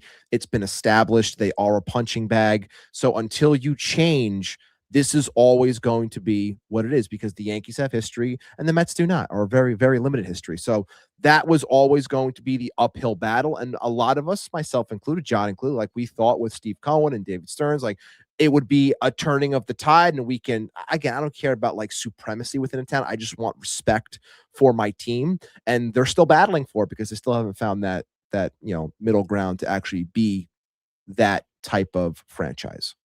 Yeah. And look, I don't mean to say like, I wish everything was just like some crazy peaceful utopia, but Ibby, you nailed it in that last sentence that you said, like, I don't need like as a fan, I can't speak for you. I don't give a shit. No, I don't need supremacy. No. I don't need to be the team, but a little respect would be nice. Yeah. Like, if the Mets haven't done, like, yeah, the Mets are a bad team this year. And yes, the Mets don't have the winning history of the Yankees, but they don't deserve to be dogpiled on like this. And that's why I said what I said about inviting Joel Sherman on this show, and I'll treat him the way he's treating Francisco Lindor. It's like, and somebody still had an issue with that, by the way. They were like, oh, what? You didn't read the article? No, I didn't read the article because it's behind a fucking paywall because the whole thing is to keep the New York Post alive. Let it die. It's sinking. Let it go. But it's just like, he's out here with the blurb is just like, how about this old loser Lindor sucks? terrible piece of shit guy. He sucks, right? Can the Mets ever win with him? This dirty bitch. Like, that's basically the blurb that he tweeted out. And it's like, all right, Joel, come on the show. You come dirty on the show. bitch. We'll talk about how you're the sleepiest motherfucker and how every camera angle is like this. Let's do more shows. Me and Jim. Yeah, you're tuning into the show. Me. Welcome to the show with John Heyman and Joel Sherman. Oh my God, it is. I gotta look up their fucking nostrils while they do the show.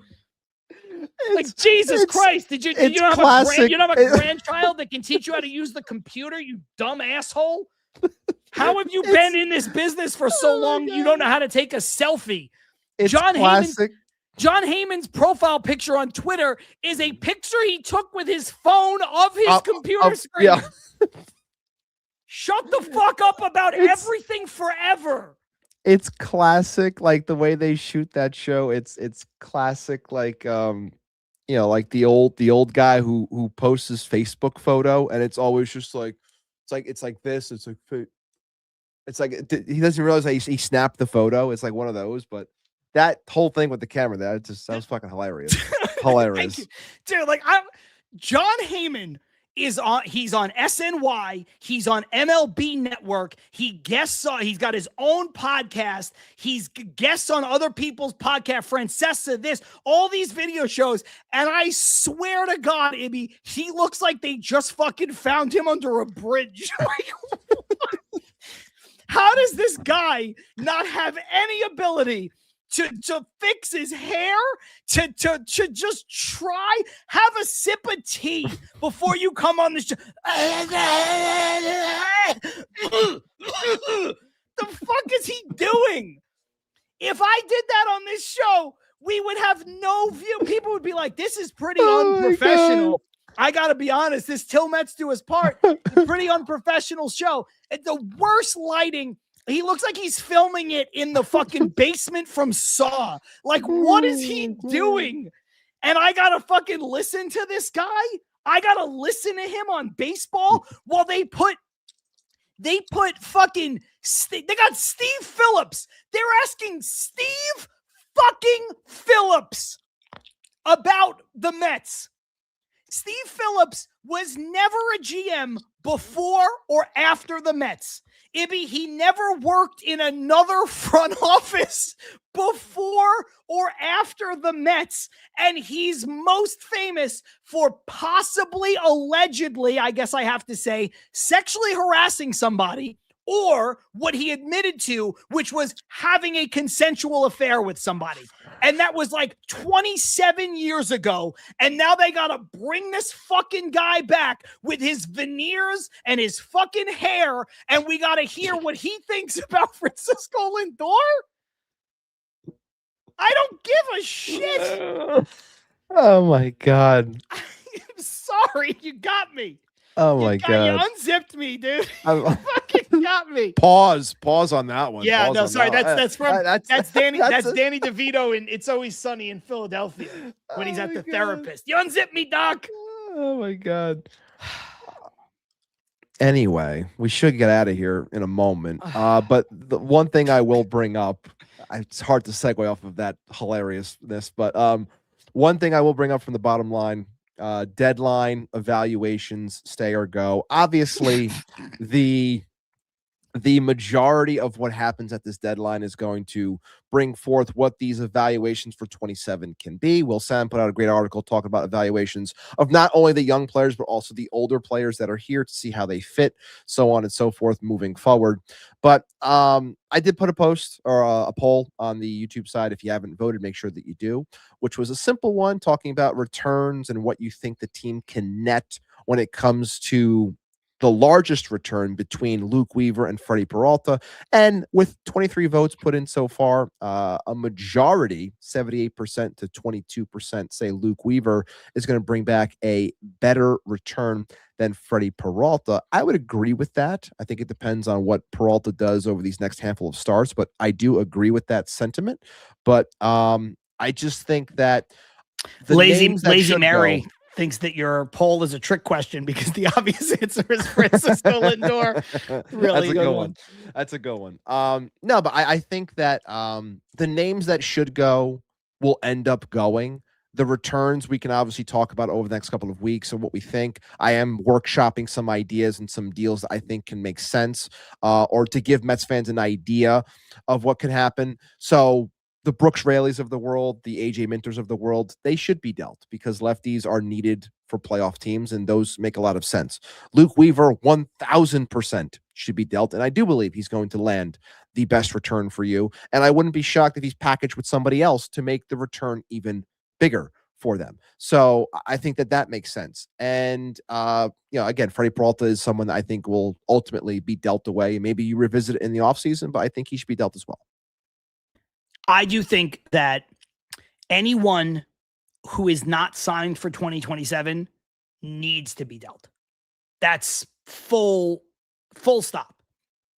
Peralta, Minter, Raley, technically Luis Robert Jr., I think can go, and again, maybe you're not getting anything of note for some of these guys, but I think they need to be cleared off of the roster, so that the Mets can just move forward in a very ceremonial, but also literal sense. So I think that, it'd be spot on there.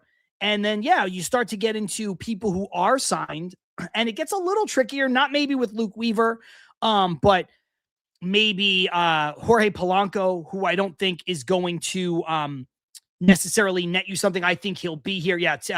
Bert Toast Taylor's another good one. Tyrone Taylor, I think could probably get you something. A team might need just another outfielder, and you can get Tyrone Taylor out of here, and you can bring up Nick Morabito to take over and be the fourth outfielder now and the fourth outfielder of the future.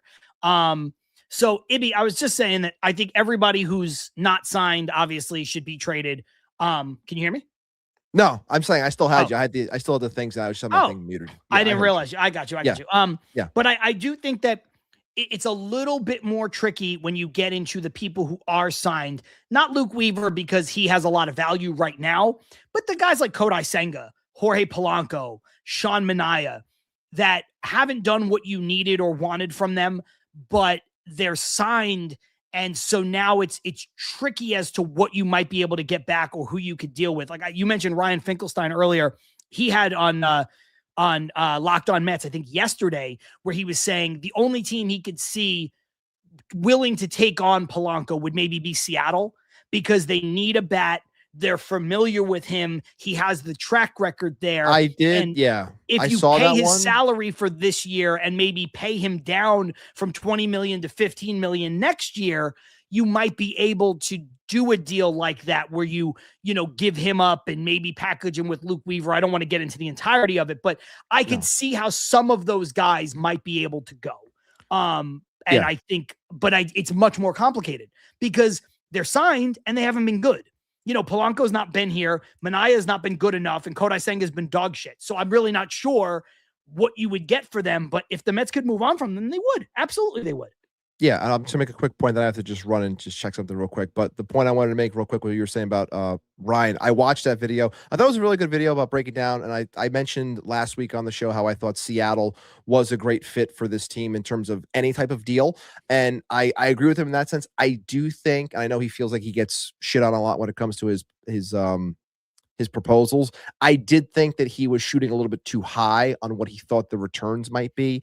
I think you are looking more prospect driven, not really getting into the idea of dealing for one of those starters. I don't think they have the juice to get one of those stars. I know he was talking about it. I know he's just kind of just mentioning it to maybe pass some time within the video, but I thought that was a little bit too rich. But there are avenues where I can see them diving into that very loaded Mariners farm system, and they could actually help this team moving forward. Can I ask you a question, or do you have to run? Let me run real quick. I'll be right back. Okay.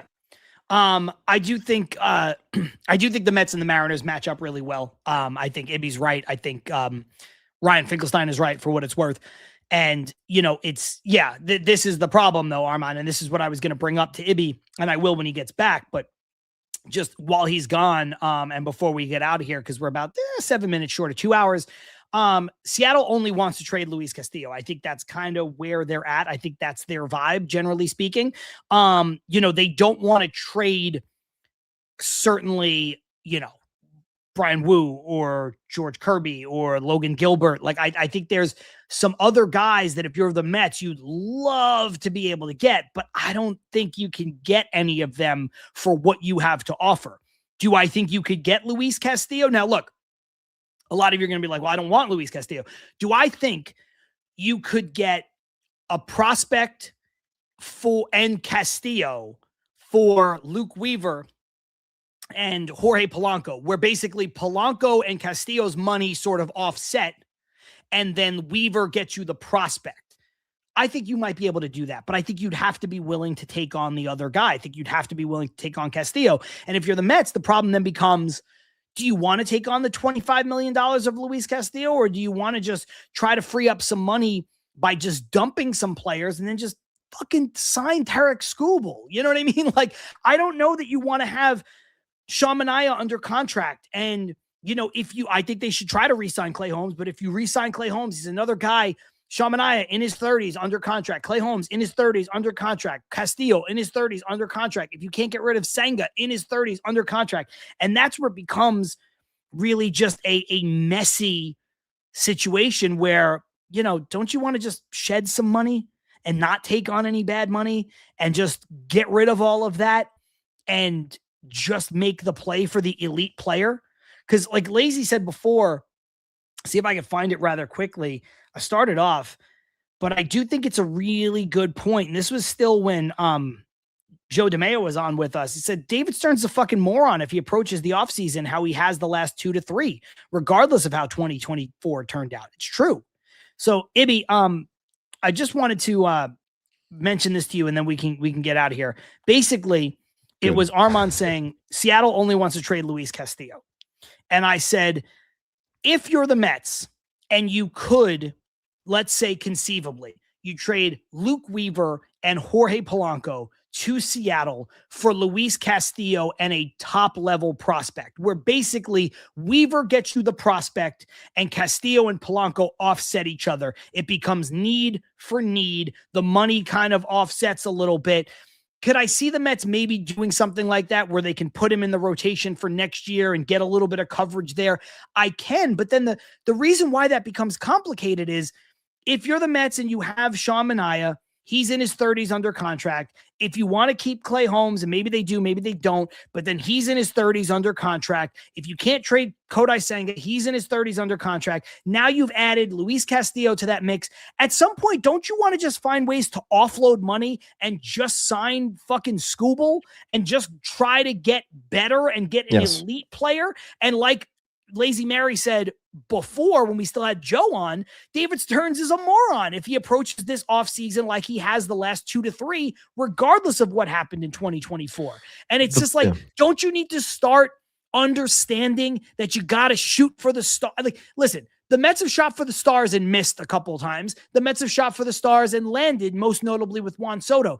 But don't you have to just say, we signed Soto, he's here for over a decade more, fuck it all, we got to go big. And I'm tired of piecemealing it together with like, well, if Castillo can give us this, and no, I don't want to do that. So I don't want to absorb another bad contract. I want to sign great players to good contracts. Yeah, I think I thought Ryan, the point that he made on the show was one that I would make too when it comes to Castillo. And we've done plenty of off-season shows where I have been championing for this team at random points throughout the last handful of years of us doing the show to go and get Luis Castillo because I thought it made sense. He's an innings eater. Can he help this team? Sure. But at this point, is that a target that I would go for?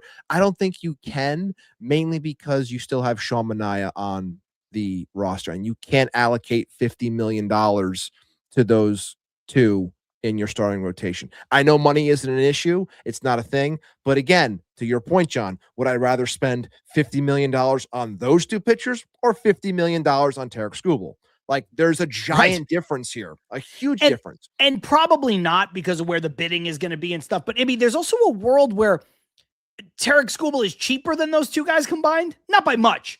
but like I'm just true. just for the sake of music, and that just shows you right? bad roster construction. Exactly, and that's all I'm trying to say, because the bidding probably gets to a point where that's really the ballpark that we're talking about. But let's just say, for argument's sake, it's $50 million for those two guys, or just $45 million for Scooble.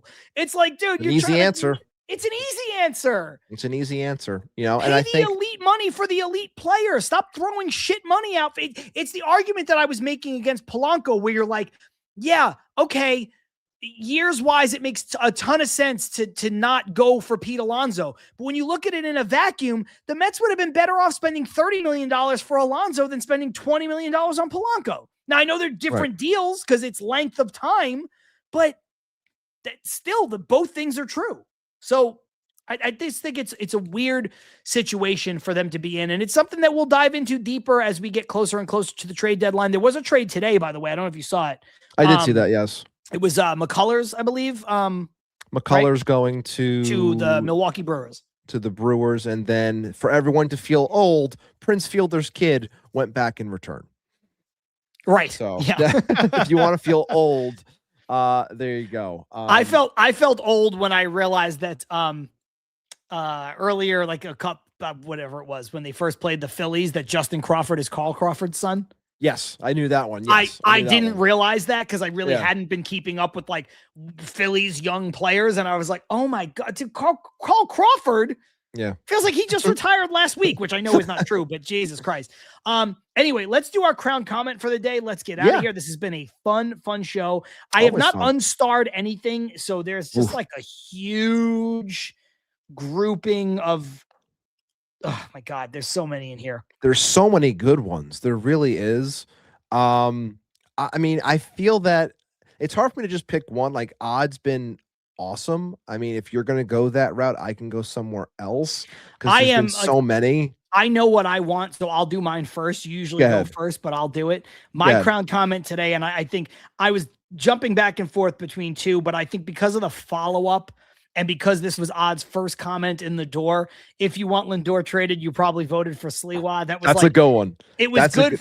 It was great because of what Lazy Mary said afterward. It was so applicable to me. It was the joke that I made last week. It was Odd's first thing that he said, and it was timely. The other one that I was messing with, I'll tell you in a minute in case it's the one you want to go with. But to me, Odd Villain comes back and grabs it this week.